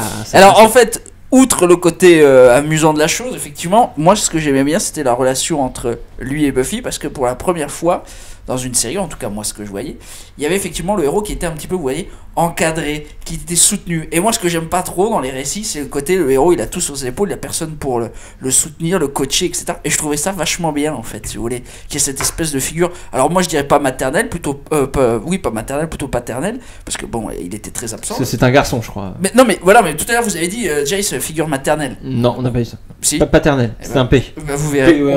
Vous verrez au montage, j'ai raison. Un peu. Et j'aimais ça effectivement, parce que si vous voulez, et puis lui il était pas parfait non plus, il faisait parfois des conneries, et puis on voyait qu'il avait un passé et tout. Bref, j'étais ado et je trouvais ça plus intelligent que le reste. Voilà, c'est pour ça. C'est pour ça que maintenant j'aime vraiment beaucoup ce personnage. Super explication, on est tous d'accord, on adore Jace ici, on est d'accord. C'est le meilleur perso. Puis dès qu'il disparaît de la série, ça part en couille, donc c'est bien la preuve qu'il faut qu'il soit là. Et c'est un équilibre ce perso. Et dans l'épisode qu'on a vu, on a la preuve qu'on a besoin de Jace. Il nous a manqué aujourd'hui. Buffy le dit, mais il est où Jace? On a besoin de lui quoi. C'est le premier truc qu'il dit. Bien sûr. On va parler aussi de ta passion, Guy. Parce que là on est dans la ta passion pour Buffy, attention. Parce que là on est dans la partie sur les invités. Qu'est-ce qu'ils font à part regarder Buffy? On attaque cette partie là. Et Guy a une passion formidable pour les jeux vidéo, je crois. Raconte-nous ça. Et en particulier le rétro gaming. Donc plutôt Super NES, Mega Drive ou... Tu investis. Assez pro Nintendo quand même. Oui, t'es Nintendo. Ouais, près. Donc t'as toutes les consoles Nintendo. Presque. Genre presque, il manque quoi? On peut toujours trouver la petite bête, l'accessoire, voilà. Mais c'est que rétro gaming, tu fais pas du tout les nouveaux jeux du coup récemment? Si, un petit peu, mais voilà, plus je mets pas le prix fort dans les dernières nouveautés quoi. Et tu veux nous parler de l'image qu'on a à l'écran là, deux mots sur la bête là. Voilà, ça image très bien, ma passion. Ma dernière acquisition, c'est une Game Boy. Alors, on dit fat pour les Game Boy grosse pour les premières générations de Game Boy. La vraie quoi. The True.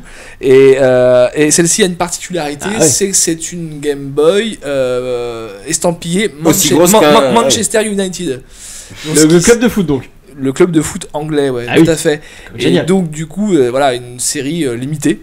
Et bon, voilà, quand on est un peu dans le milieu du rétro gaming, ce qui fait un peu le prix, la valeur de cet objet. Et donc on remarque que c'est aussi gros qu'un dinosaure quand même. Et ça prend de la place peut-être. Tout à fait.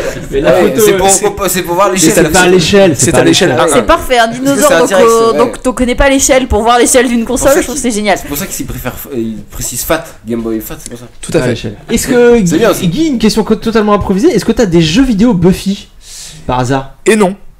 Et non. Tu sais qu'il y en a eu sur Game Boy. Sur Game Boy ou sur GameCube? Sur Game Boy Color, il y en a eu un. D'accord. Que je veux bien te passer pour compléter ta collection. Ah ben c'est super. Et il y en a eu sur Game Boy Advance, mais c'est pas sûr. Non, pas Advance. Game Boy DS sur DS. D'accord. Et tu y as joué? Non, j'ai pas joué à celui à DS, mais j'ai joué celui sur Color. D'accord. Et GameCube aussi. GameCube, il y a eu un jeu Buffy sur GameCube. Sur le chat, on demande une estimation de cette console, la Game Boy. Là, on veut les prix. Est-ce qu'on peut donner un prix? Crash de morceaux. Ce sera bipé au montage. Je peux donner une tranche de prix. Voilà. Vas-y, donne-nous une bonne tranche. Ça peut se monnayer entre 150 et 250 euros en loose. Donc en loose, c'est sans la boîte. Sans la boîte, sans la notice, voilà. Et forcément, comme on peut voir à l'écran, là on voit le pack complet en boîte. Et là, bon, voilà. Ah oui, donc là, oui. Tu n'as pas trop mangé. On est sur un SMIC amélioré. On tease un peu ou pas Tisons. Avec Riley et Clément, on s'est aussi nous intéresser aux jeux vidéo, Buffy. On s'est lancé dans le streaming. On a commencé à enregistrer un petit podcast jeux vidéo. Un petit podcast, bon, ça a duré un peu. Mais sur quel support les jeux vidéo Buffy sur la version GameCube. D'accord. On a fait un speedrun et ça a duré un speedrun de 3 heures. 58 heures à peu près. C'était très bon. Donc vous aurez ça très prochainement, un petit podcast sur le jeu vidéo Buffy. On va passer à toi, Selkis. Mais c'est vachement moins intéressant qu'Emily Guy, du coup. C'est beaucoup, je le sais. Oui. Mais il faut absolument que tu nous parles de ce que tu fais quand tu ne regardes pas Buffy.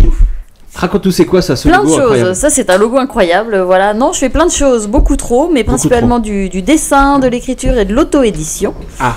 Et ce logo incroyable, c'est un boulot que je fais avec une collègue où on travaille sur un webcomic, une BD gratuite en ligne. C'est gratuit les copains, allez-y. Et c'est gratuit. C'est moins cher qu'une Game Boy. Tout à fait, beaucoup moins cher. Pour le prix d'une Game Boy, vous pouvez avoir l'intégralité de notre production, je pense, et pendant 10 ans.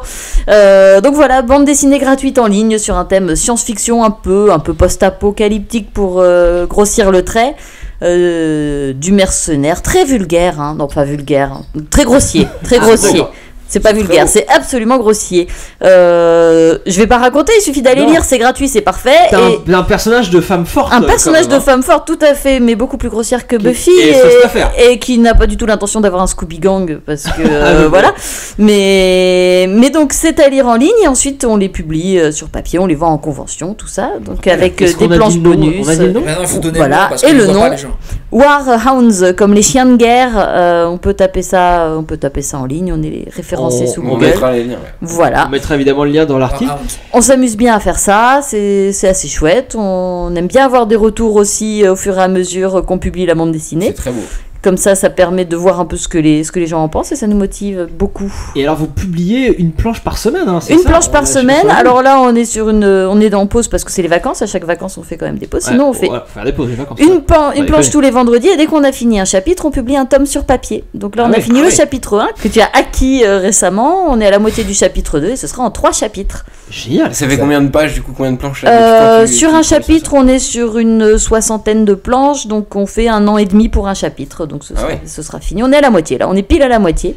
Et pardon, j'ai une question. Quand tu dis on imprime nous-mêmes, c'est tu fais. Alors on imprime en auto-édition. Ouais, on a une association d'auto-édition qui s'appelle IRAETH, HIRAETH, donc on peut retrouver où on imprime des romans, des bandes dessinées, tout un tas de choses. Et donc on travaille avec un imprimeur italien et on publie ça en convention. Et c'est assez chouette, on travaille avec des illustratrices, tout ça. Mais tu nous racontes l'histoire, un petit pitch. Un petit pitch, je peux pas raconter l'histoire, mais la BD en particulier, on est sur un satellite qui à l'origine était organisé était mis en place, aménagé par une grande compagnie immobilière, mais finalement le satellite s'étant désaxé, l'endroit est devenu complètement pourri, irradié, irrespirable, et tout a été abandonné. De fait, c'est devenu un nid à mercenaires, à gangs de tout genre, à gens absolument dégueulasses, à trafiquants d'organes électriques et compagnie. Et on raconte l'histoire d'une charmante jeune fille et de sa charmante compagnie de mercenaires sur ce satellite et des guerres de gangs et de l'histoire de 3 ou 4 personnages qui essayent de se débattre. Ça a l'air très cool. C'est un peu sale, c'est un petit peu violent. On co-scénarise ça à 2, on écrit tout à 2 et je travaille sur le dessin et on travaille à 2 sur les couleurs. Et c'est du numérique? Tout numérique. Sur palette intégralement numérique, ouais. Je dessine que à la tablette là-dessus. Je fais un peu de traditionnel, mais là c'est tout numérique. Mais est-ce que tu as d'autres projets à côté de bande dessinée? Voilà, des questions pas écrites. Beaucoup trop, mais pour le moment j'ai écrit là un roman one shot sur le même univers, donc publié dans la même asso. Oui, on aime bien. Et ma collègue écrit un roman de fantasy où elle a pour le moment 3 tomes sur 6 de public. Non, 2 tomes sur 4. Elle est à moitié aussi, voilà, désolé, l'heure avance. Et on publie des sketchbooks, des artbooks, d'illustratrices qui travaillent avec nous, donc on a pas mal de choses. Mais là, dans cet univers-là, moi j'ai une BD co-réalisée et un roman. Et bientôt, je vais attaquer un roman post-apocalyptique dégueulasse à inspiration Mad Max pour faire court.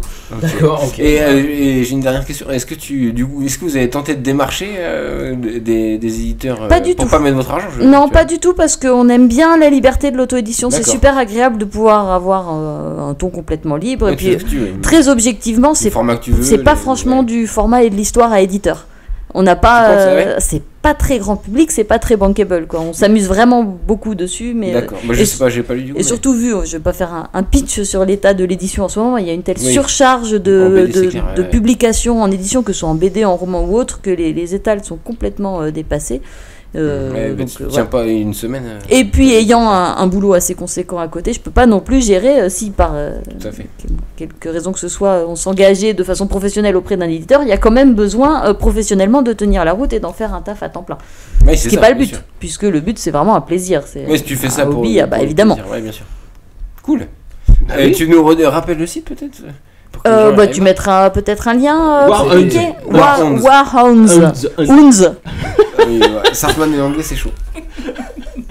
C'est chaud. C'est ma langue maternelle, vous savez bien. Et bientôt.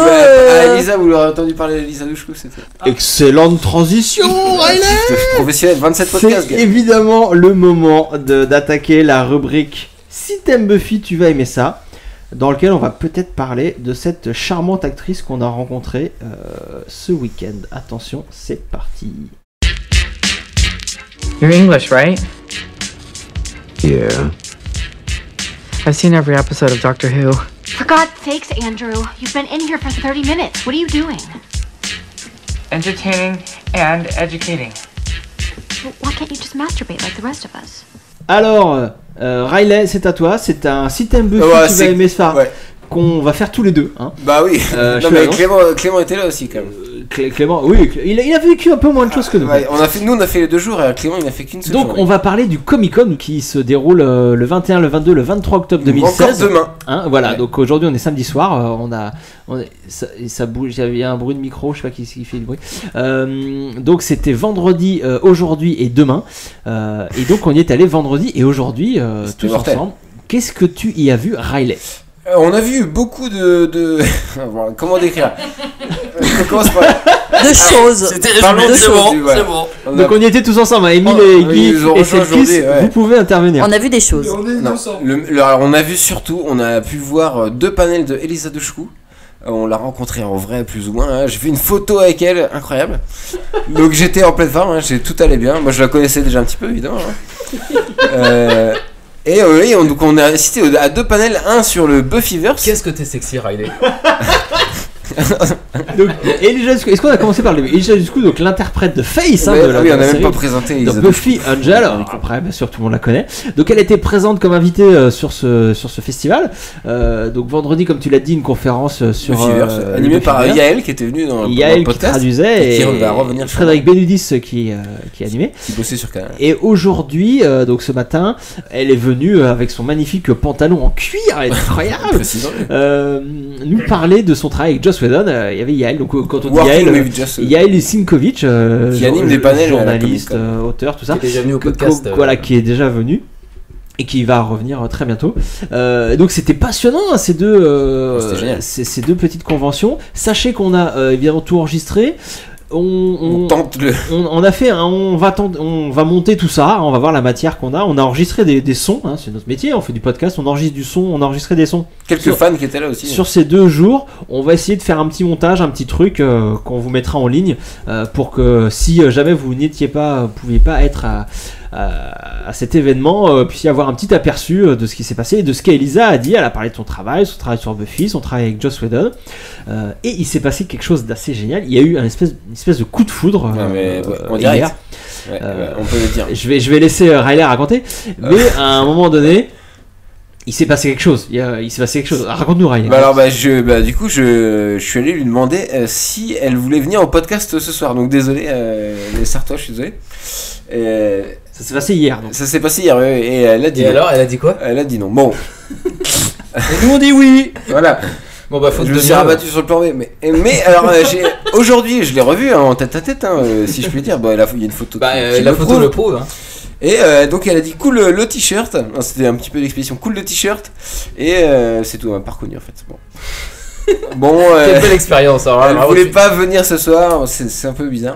C'est dommage. Pourtant t'as tout donné hein. Pourtant je lui ai parlé de True Lies. Hier elle nous a parlé de True Lies parce qu'elle a, en rappelant le True Lies avec Schwarzenegger. Elle joue la fille de Schwarzy. James Cameron. Elle joue la fille de Schwarzy. Elle en a parlé hier. Comme quoi Schwarzy a été paternel avec elle. Non mais même il y a une anecdote beaucoup plus intéressante au niveau du nom. Sur Schwarzenegger et elle. Ah oui, alors elle disait sur Schwarzenegger que les agents voulaient faire changer de nom de famille à Elisa Dushku parce que Dushku c'est pas très commercial, pas très américain. Et Schwarzenegger lui a dit non mais t'inquiète pas, on va retenir ton. Voilà. Ne change parce que c'est un nom spécial, on va le retenir. Quoi. Et bah il a eu raison pour le coup. Schwarzy qui s'était appelé Arnold Strong avant quoi. À ses débuts. Là c'était bien justement parce que ce matin c'était Working with Joss Whedon et donc ils ont parlé aussi de Dollhouse. C'était bien, ouais, c'était très pointu avec elle. Intéressant, ouais. Et justement Elisa avait l'air vachement impliquée parce qu'elle était productrice sur Dollhouse et elle en parlait justement, elle était au courant des audiences, elle était au courant de toutes ces choses là. Et sur Buffy sûrement elle devait pas suivre quoi. Oui, et elle raconte, tu sens que quand elle raconte il y a une certaine déception à pas avoir entre guillemets terminé la série quoi. Mais carrément. Mais quand elle en parle ça se sent. Alors on parle pas assez de Dollhouse, il faudra qu'on parle pareil. C'est une série formidable que je vous invite à voir si c'est pas déjà fait. Mais qui restera, c'est une série qui restera, c'est comme Firefly. Ouais. Enfin, bien sûr, on sait qu'on n'a pas tout vu, mais justement, elles l'ont évoqué à la fin de la conférence. La saison 2, vu que tout le monde était au courant que c'était la dernière saison, qu'il n'y aurait pas de... la Fox arrêterait les frais, ça coûterait très cher. Ils étaient plus libres. Ils le savaient, et ça se voit, la deuxième saison est dingue, est complètement dingue, ils vont très très loin dans la série. Et bien sûr, on se dit qu'il y avait encore plus à faire avec cette série, mais la série est excellente, et notamment cette saison 2 va très très loin et nous donne plein de choses et qui méritait une autre chaîne et une autre diffusion. C'est ce qu'a dit, ils l'ont précisé ce matin d'ailleurs, si la série avait été sur le câble, peut-être qu'elle existerait. C'est aussi une histoire d'époque aussi à un moment. Elle a aussi parlé qu'elle était très jeune sur Buffy et que du coup elle a pas conscience forcément de tout ce qu'elle est en train de jouer. Et ça je trouve ça aussi intéressant qu'elle ça mange des carottes. Vous pouvez manger devant les micros, c'est bien aussi, hein, ça fait pas du tout de bruit. Hein. Je réinterviens, tiens, j'ai très envie encore une fois. Vas-y, Emile. Effectivement, à 35€, c'est pas si cher que ça, parce que moi j'avais vu des trucs pour Retour à le futur, parce que bon, chacun ses goûts. Et. Retour vers quoi, on sait pas. Et du coup, j'avais vu, alors Christopher Lloyd, c'était au moins 200 boules. Hein. Non, pour une photo? Je te jure, mon petit pote. C'était du 200$. Tu t'es fait avoir. Mais je me suis pas fait avoir, j'aurais jamais payé ce prix-là. Mais de 200€, tu passes la nuit avec lui, c'est pas possible. Mais arrête, non. Je vous jure. Là, il y avait même il y a un dîner avec Elisa Dushku pour 135€ dimanche soir. C'est qui ça? Mais Elisa Dushku, c'est celle dont on parle depuis un quart d'heure, Emile. Mais tu as tellement mal prononcé que j'ai entendu Là, il y a des gens sur le chat qui se plaignent pour la photo. Bah ouais, mais on t'oblige pas à faire la photo. Quoi. Non, c'est un petit kiff, c'est un petit kiff. Et voilà, et moi je n'ai pas fait de photo. Et t'es quand même en photo sur Twitter avec Elisa Dushku. Comic Con a posté une photo. Non mais voilà, il y avait aussi ce moyen d'aller tout simplement à la conférence. Je dis tout simplement, bien sûr, c'est à Paris, c'est pas possible à tout le monde de venir, tout ça. J'en suis très conscient. Mais il y avait aussi moyen de la voir sans payer plus que ce tarif d'entrée. Bien sûr, carrément, il faut l'avoir gratuitement. Et vu que c'est une vraie pro, elle était géniale. Ces conférences, elle a fait carrément le job, elle a fait des photos avec nous à la fin, enfin des photos de groupe, bien évidemment. Genre selfie, mais elle a répondu aux questions de manière très pro. Enfin, voilà. Elle a même réclamé des questions ce matin parce que l'analyse durée. Parce qu'elle a raccourci aussi Elle a raccourci le panel. Est-ce qu'on a d'autres choses à dire sur Elisa qu'on adore, hein, donc qu'on veut épouser tous, hein, tout simplement. Mais elle est pas prête. Moi ça ira. Elle veut pas venir ce soir, bon ça on l'a dit. Est-ce qu'on a assez parlé de la Comic Con? On a vu plein de gens de Slayer Revival, Buffy Angel Show. On a vu plein de cosplayeuses aussi. Harley Quinn, on l'a dit. C'était Mystique. On a précisé qu'on avait vu Mystique. Un mec en Resident Evil aussi. Resident Evil, le monstre à la fin du 2. D'accord. Non mais je le précise parce que le truc était particulièrement bien fait. Les monstres dans Resident Evil c'est toujours tirant. Il y avait des cosplays incroyables. Bah il y en avait 2-3 quand même. J'ai pas pu assister à la cérémonie de le meilleur cosplay, mais il y en avait 2-3 quand même. Sinon soyons honnêtes, c'était que des boutiques, on est d'accord. Mais non, enfin oui, alors oui. Ça balance. Il y avait 50, ouais bah ça balance pas mal à Paris. Toi-même tu sais, il y avait 50% de figurines pop. C'est toi qui l'as dit, Emile, ça d'ailleurs tout à l'heure. Et donc ouais, t'as un conseil qu'on peut donner aux gens qui se tâtent à aller au Comic Con l'année prochaine, peut-être tout ça. Retirer de l'argent. Il faut savoir que oui, bien sûr, c'est un endroit où il y a beaucoup de c'est surtout un énorme magasin, hein, faut être clair. Il faut être clair. Avec des conférences à côté. Avec des stands marchands, voilà. Au bout de 550€ d'achat, j'ai commencé à me dire mais quand même. Est-ce que j'ai pas un peu trop de sabre laser chez moi? Mais il y a malgré tout ces conférences qui ne faut pas. C'est bien. Ouais. Comme ça, il y en a pour tous les goûts. Faut regarder le programme en amont et vraiment voir s'il y a des conférences ou des invités qu'on veut vraiment voir. Parce que Sinon, il n'y a pas il y avait d'intérêt à y des aller invités de pour ouf, glaner. Oui, non, mais c'est ça. mais Mais faut ouais, pas ouais, se dire, invité, j'y vais clairement. comme à un festival, comme ça peut être parfois le cas, pour découvrir des choses ou autres. Oui, Les boutiques, on découvre surtout des boutiques de figurines figurines ou de pop, choses qu'on ouais. peut acheter sur le net. Par contre, il faut vraiment regarder le programme en amont. Et là, c'est cool. C'est pas un endroit où tu vas découvrir des jeunes créateurs ou des assos ou des choses comme ça. Justement, dans les dessinateurs du dessus, il y avait quand même des trucs. c'était pas des jeunes créateurs de au-dessus. qualité, mais non, mais enfin, il y a. Ils avaient payé leur print et tout ça. Il y en avait extrêmement peu. Il y en avait extrêmement peu, Mais ça, je veux dire. et il y en avait encore moins que l'année dernière. Et je me demande si l'année prochaine il y en aura carrément Au plus. moins cette année, il y avait Bah, des comics quoi. Il y avait des vendeurs de BD quand même. Ouais, Voilà, L'année dernière, il n'y avait pas de vendeurs de BD. Non, Enfin, mais il n'y voilà, avait pas Nini. c'est bien qu'il y ait un Comic-Con à Paris, voilà, il y en a dans toutes les villes du monde. Bon bah maintenant il y en a à Paris. On peut pas organiser un Sarthe. Mais il faut savoir ce que c'est. Comic-Con. Bah, au Mans aujourd'hui, il y avait un super festival comics au Mans en même temps aujourd'hui. C'était la bonne date de l'organiser aujourd'hui. Urban Comics, énorme éditeur comics, a choisi d'aller au Mans plutôt que qu'au à la Comic-Con. ouais. Et bah ils ont peut-être eu raison. Et bah ils avaient des gros bien sûr. invités. Hein. Bah évidemment, ouais. Pourquoi pas. On nous demande le fait le plus marquant de cette. C'est quand Elisa s'est mise à danser sur la scène hier matin. On demande des. Oui, voilà. Elle racontait que Joss Whedon la faisait danser. Ah oui, ça c'est une bonne anecdote ça. C'est chaud. Joss Whedon en fait elle a raconté déjà tout son casting pour Buffy où elle a envoyé au dernier moment évidemment la lettre, la cassette Ça, pour c'était être ce matin, recrutée. Ouais. La cassette, la VHS. La cassette ou la VHS qui lui a permis d'être castée. Et ça c'était ce matin, mais hier elle a raconté aussi la première fois où elle a passé une soirée avec Joss Whedon où il l'a emmené danser. Tout ça. La première fois, c'est la dernière fois. Est-ce qu'elle danse Ah bon, c'était la dernière fois. C'est la dernière fois En tout cas, elle était complètement séduite. La dernière fois qu'ils se sont vus avec Joss Whedon, il l'a invité à danser. Ah oui, c'est ça. Ils ont dansé pendant 4 heures parce qu'ils adorent danser et Joss Whedon apparemment danse de manière très spéciale avec des mouvements complètement improbables. Et cet homme est un très grand danseur. Il danse le Mia. Moi, c'était la conférence de Michel Hazanavicius qui m'a plus. Hazanavicius. Alors oui, on allait voir d'autres trucs qui m'a le plus marqué. Hazanavicius, c'est donc réalisateur qui n'a absolument rien à voir avec Buffy. Absolument. Mais la question est posée donc. Oui, on a fait autre chose que Buffy ce week-end. Oui. Moi, j'ai vu une conférence sur les cités d'or, j'en ai fait une autre sur le film Valérian de Luc Besson qui sortira en juillet 2017. On a vu plein de choses intéressantes, hein, bien sûr. Il y a un documentaire sur Phil Tippett, le gars qui fait de la stop motion sur Star Wars. Et donc t'es allé voir ce truc alors? Ouais, je suis allé voir, ouais. D'accord. Il faut aller voir ce film. Si vous connaissez pas ce gars, qui est une légende, c'est le prochain Willis O'Brien. Si tu veux. Et t'es allé voir un autre mec de Star Wars aussi qui a bossé sur les maquettes, tu disais? Ah oui, Lord Peterson. Ouais, mais là je m'adresse vraiment au geek de Star Wars. Il y a des geeks de Star Wars. C'est le maquettiste, mais pas que Star Wars en fait, c'est le chef maquettiste de DILM des belles années, on va dire. Des années et d'ailleurs, tu me racontais un truc sur son plan préféré qu'il avait fait. Et bah alors, c'est votre serviteur qui a posé la question. Quel est le plan dont vous êtes le plus fier? Moi je m'attendais à des vaisseaux qui foncent dans l'espace et tout. Il me dit un plan dans Wild Wild West. en précisant dès le début, en précisant qu'un bon plan est pas forcément dans un bon film, il m'a dit. Enfin, il m'a dit oui, enfin, bref. Et du coup, il cite cette montagne qui s'écroule dans Wild Wild West. Je sais pas si vous voyez. Pas du tout. Bref. C'est le film avec Will Smith. Exactement, voilà. Je vois le film, mais je me souviens plus de la montagne qui s'écroule. De rien du tout. Parce qu'après l'avoir vu une fois, j'ai pensé ne plus le revoir. Mais voilà, on est d'accord. Mais du coup, bah voilà, le plan le plus marquant de sa carrière, c'est celui-là. Enfin, qui est dans ce film. Alors, et on a demandé, hein, on peut le dire en exclu, l'année prochaine, on a reçu l'info. C'est Marc Lucas qui sera présent, l'acteur qui jouait Riley. Donc, je vous l'annonce. Du coup, c'est bien, on pourra aller à la Comic-Con, il n'y aura personne dans les allées. C'est excellente vanne. C'est scandaleux, c'est le kiss. On va donc immédiatement passer. J'adore Riley. On invente, mais on aimerait beaucoup que Riley vienne. On va immédiatement passer à ton système Buffy. Tu vas aimer ça. Tu voulais nous parler d'une web série, je crois, c'est le kiss. Oui, j'oublie parfois que c'est une web série tellement j'ai l'impression que c'est juste une série. Donc si tu aimes Buffy, tu vas certainement aimer, et tu connais certainement, j'espère, Dr. Horrible, que j'appelle Dr. Horrible, de son nom complet, Dr. Horrible's Sing-Along Blog. Bien sûr. Très bien prononcé en anglais encore. Donc web série musicale, alors ça rejoint parfaitement ce que je racontais avec Once More With Feelings de Buffy dans la saison 6, à savoir que je suis assez sensible aux comédies musicales. Et donc je vais pas dire de bêtises, c'est bien fait par Whedon. Tout à fait, avec un cast qu'on reconnaît pour ceux qui connaissent un peu les dernières saisons de Buffy, pour ceux qui ont suivi un peu son boulot, avec Felicia Day, avec un peu... D'ailleurs, il y a aussi un... Comment il s'appelle cet acteur de Big Bang Theory ? Je ne sais pas du tout. Monsieur avec la coupe. Je regarde jamais Big Bang Theory. Émile, peut-être ?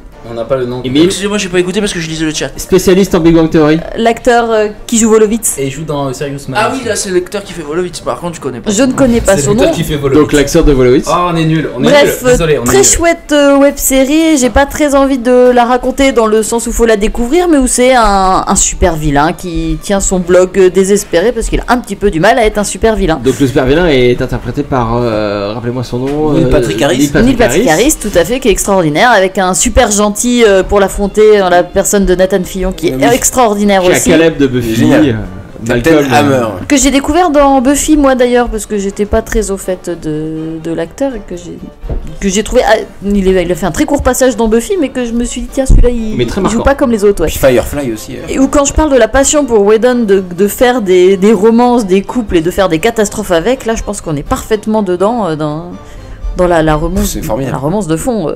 Ouais, c'est tellement juste, c'est tellement bien écrit. Et ouais, tout le monde connaît l'anecdote, c'est pendant la grève des scénaristes. Donc, oui, exact. Ouais. Tout Hollywood était bloqué, plus rien ne se tournait. Il y avait un conflit entre les syndicats qui voulaient des choses et tout. Et donc tout était bloqué. Et lui, il s'est dit, tiens, je vais tourner avec mes potes. Donc il a tourné cette web série en 3 épisodes, je crois. 3 épisodes de. Ça dure 42 minutes. C'est pour ça que j'ai du mal à penser web série. Parce donc que ça chante, ça danse. Et on voit qu'il s'amuse vraiment dedans. C'est magnifique, c'est drôle, c'est malin. Les chansons sont du Whedon parfait quoi. On sent surtout que c'est un délire, ouais, carrément. On sent qu'il s'amuse, mais en plus il a réussi à faire quelque chose de bien ficelé et de complet. C'est carré quoi. De complètement débile et de complètement sérieux en même temps, je trouve ça super. Vous en avez peut-être déjà parlé. Le titre déjà, oui. Danse la couleur. On peut parler de l'Amical du Geek qu'on connaît bien, qui ont fait une émission à la radio sur Dr. Evil il n'y a pas le jeudi dernier, je crois. Oui, tout à fait. Comic Discovery, je crois qu'ils sont sur le chat, ils nous précisent. Mais ouais, sur Dr. Evil justement. Sur Radio Campus, mais Radio Campus Montpellier. Guy, tu avais un système Buffy aussi, toi. Oui. Rappelle-toi. Si tu aimes Buffy, tu aimeras le conte Mordicus. Voilà. Conte Mordicus, donc Explique-nous, c'est quoi? C'est un personnage d'un dessin animé de la fin des années 80. Disney, oui, il me semble. Ouais, fais gaffe, les gars. Je veux que tout ce qui soit dit dans ce podcast soit vérifié. Voilà, c'est clairement du Disney. Vrai. Voilà, jusqu'au début des années 90, il y a donc t'es sûr de toi? Oui, il y a une 60aine d'épisodes. Ah oui. Et voilà, donc putain, ça fait incarner un vampire. Voilà, vampire. Donc c'est un vampire. C'est un cousin de Donald. C'est pas un canard plutôt? C'est un Donald quand même. C'est un vampire. C'est l'enfant caché de Donald. C'est un vampire spécial. Avec un mec, j'ai l'impression. C'est un vampire spécial. C'est un vampire spécial, tout à fait, ouais. Qu'est-ce qu'il a de spécial, ce vampire? Eh bien, il ne boit pas du sang comme tout vampire. Ouais. Voilà, il mange des spaghettis. Tu m'as dit qu'il mangeait des légumes. Il s'est planté, il a corrigé. Ouais. Les spaghettis, c'est pas dans les 5 fruits et légumes. Non, c'est bien des spaghettis bolognaise, bien sûr. C'est des spaghettis bolognaise. Et tu peux nous pitcher, donc ça s'appelle comment? Mordicus, tu m'as dit? Conte Mordicus. D'accord, et c'est quoi le pitch? Le pitch, c'est l'histoire d'un canard vampire, qui a deux compères, à savoir un majordome et une nounou, voilà. Et à qui il arrive tout à fait, on peut le dire comme ça, ouais. Et à qui il arrive tout un tas d'aventures, les unes plus rocambolesques que les autres, voilà. Très bien, mais ça a l'air bien. Ça vous a donné envie de voir le conte Mordicus ou pas? Pas spécialement, mais si, moi carrément, parce que on mord dans une madeleine de ouf. Moi j'ai carrément envie de le revoir. Ah oui, c'est génial. De ouf. Ah, si t'es au bac, ça passera. Voilà, c'est le nouvel an d'ailleurs. Bref, carrément, oui, j'ai envie de revoir. J'ai envie de réentendre le générique, moi. Je l'ai pas ici. Ah non, si on se fait striker, attends, Disney c'est chaud. Hors de question.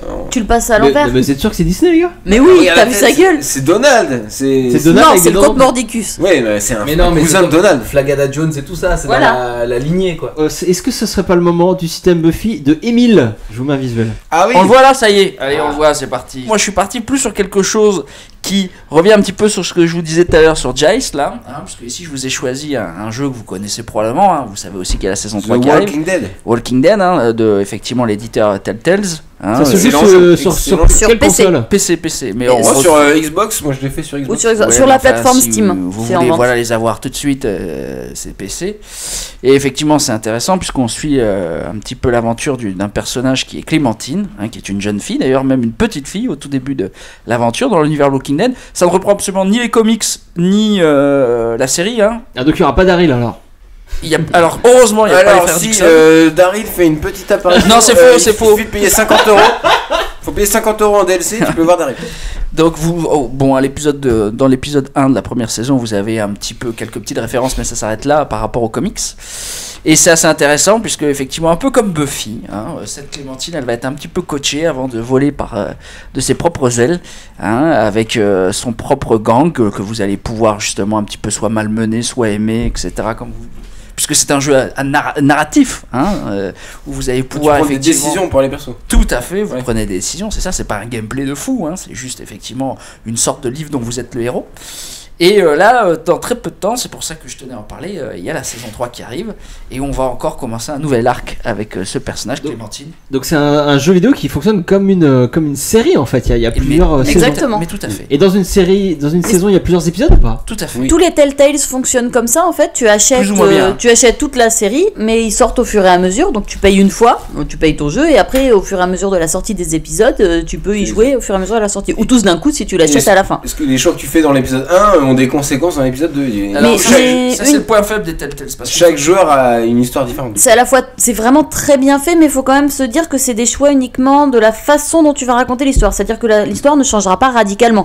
Tu vas pas pouvoir tuer tout le monde ou non, mais c'est de l'esbrouf extrêmement bien géré. Si tu es capable d'entrer dans le plaisir de la narration, voilà.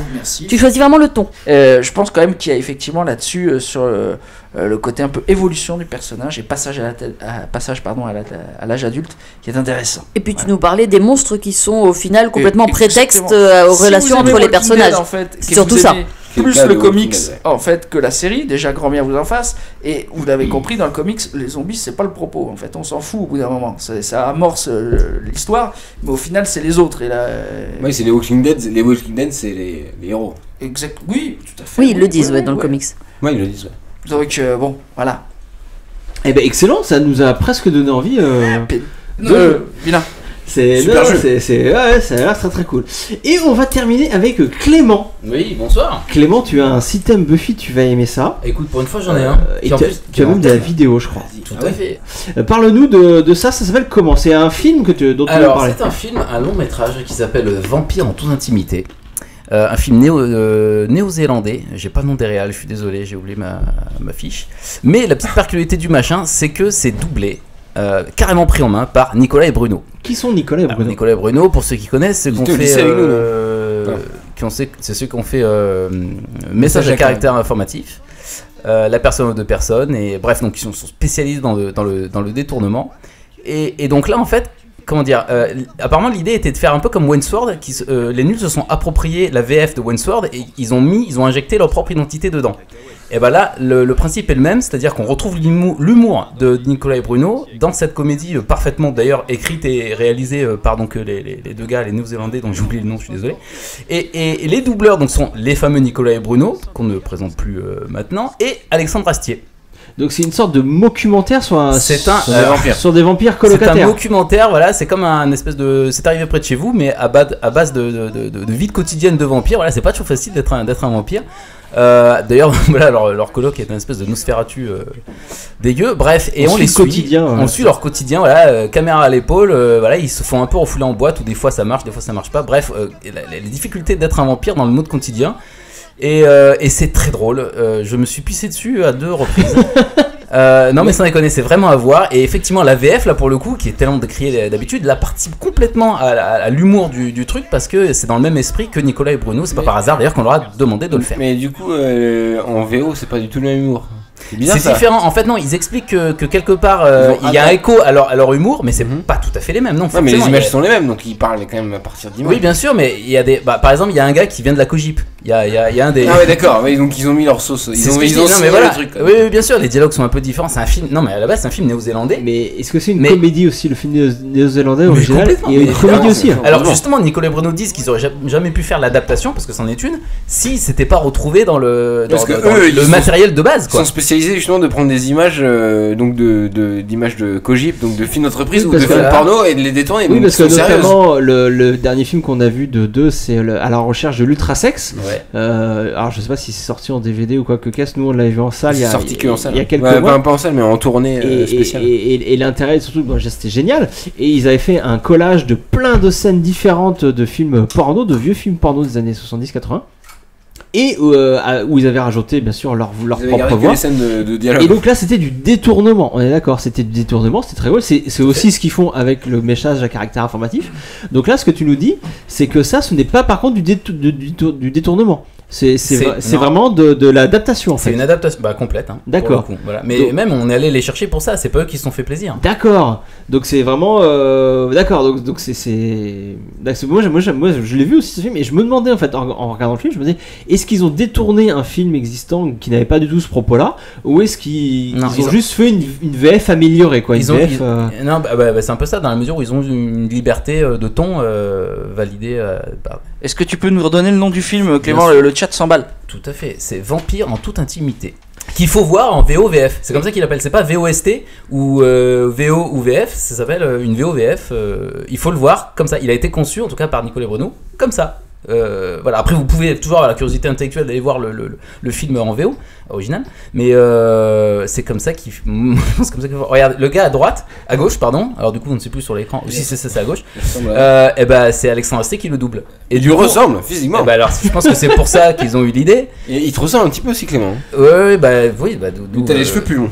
C'est un peu, ça me rappelle dans les années 80 quand les mecs doublaient les Nicky Larson ou les Ken le survivant. On peut en parler de ça. Ils étaient totalement en roue libre, ils se faisaient plaisir. Mais c'était une condition pour qu'ils doublent, il faut le savoir. C'est un peu ça quoi. C'était une condition pour qu'ils doublent. C'est pas pareil pour le coup. Là ils ont pris des libertés parce qu'ils avaient pas effectivement un regard au-dessus. Là pour le coup les gars, pour le coup c'est du pur marketing. On est venu les chercher pour que ce film soit vu avec les dialogues là. C'est ça la démarche, d'accord. Bien sûr, si tu vas sur Allociné, tu verras que c'est Nicolas et Bruno qui sont nommés quoi. Donc c'est officiel, on a terminé. Je crois bien. C'est la fin. C'est la fin du podcast. On va voir un petit coup quand même. Génial. Oui, parce que ça fait un petit moment. Et pour les honoraires, c'est quoi? On va par contre laisse ton micro à Guy, c'est à lui de conclure. C'est Guy qui conclut le podcast. Il a une rubrique qui veut se dédier, c'est ça? Il nous a préparé un monologue de fin. Attention, nous l'écoutons. Au revoir. Très bien. Donc pas mal. Non mais. Donc oui, on va parce que pour une fois j'ai le générique de fin quand même. Toi t'avais pas de Si t'aimes Buffy? C'était le Comic Con moi. On a oui. parlé tous les deux. Tu t'es pas fou. Et il y a plus de Si t'aimes pas Buffy, c'est trop tard. C'est beaucoup trop tard. Ça fait 2h16 qu'on enregistre les gens. On va peut-être aller se coucher. Vous pouvez regarder le film qui s'appelle La fiancée de Dracula tout de suite maintenant. Très bien. Non, Attends, je fais mon Si t'aimes pas Buffy. Lisez l'ordre du Contrevent, c'est bien. D'accord, très bien. Damasio. Ok. Ouais, merci. Ce podcast part en freestyle total. Mais on a le droit de conseiller les gens pour vous pouvez, des choses intéressantes. Vous pouvez. Je vais lancer le générique de fin. Attention, 3, 2, 1. Il faut nous mettre 5 étoiles sur iTunes, tout ça. Ouais. Sinon, on invite encore Émile et Guy. Ah oui. Et mettez-nous des commentaires pour nous dire de ne plus inviter Émile et Guy, s'il vous plaît. Vous nous aimez, vous avez jamais été aussi nombreux à nous écouter qu'on est là. Gros bisous. Merci au chat. Merci. Gros bisous. Merci, on vous remercie pas jamais assez le chat. Heureusement que vous êtes là, c'était formidable. Le live, on adore ça. Ça a parlé beaucoup de Lost sur le chat. Et tant mieux. On vous fait des gros bisous. On vous dit à la prochaine fois pour le podcast numéro 28, comme vous a dit Guy. Merci Guy. Merci Guy pour nous compter pour nous.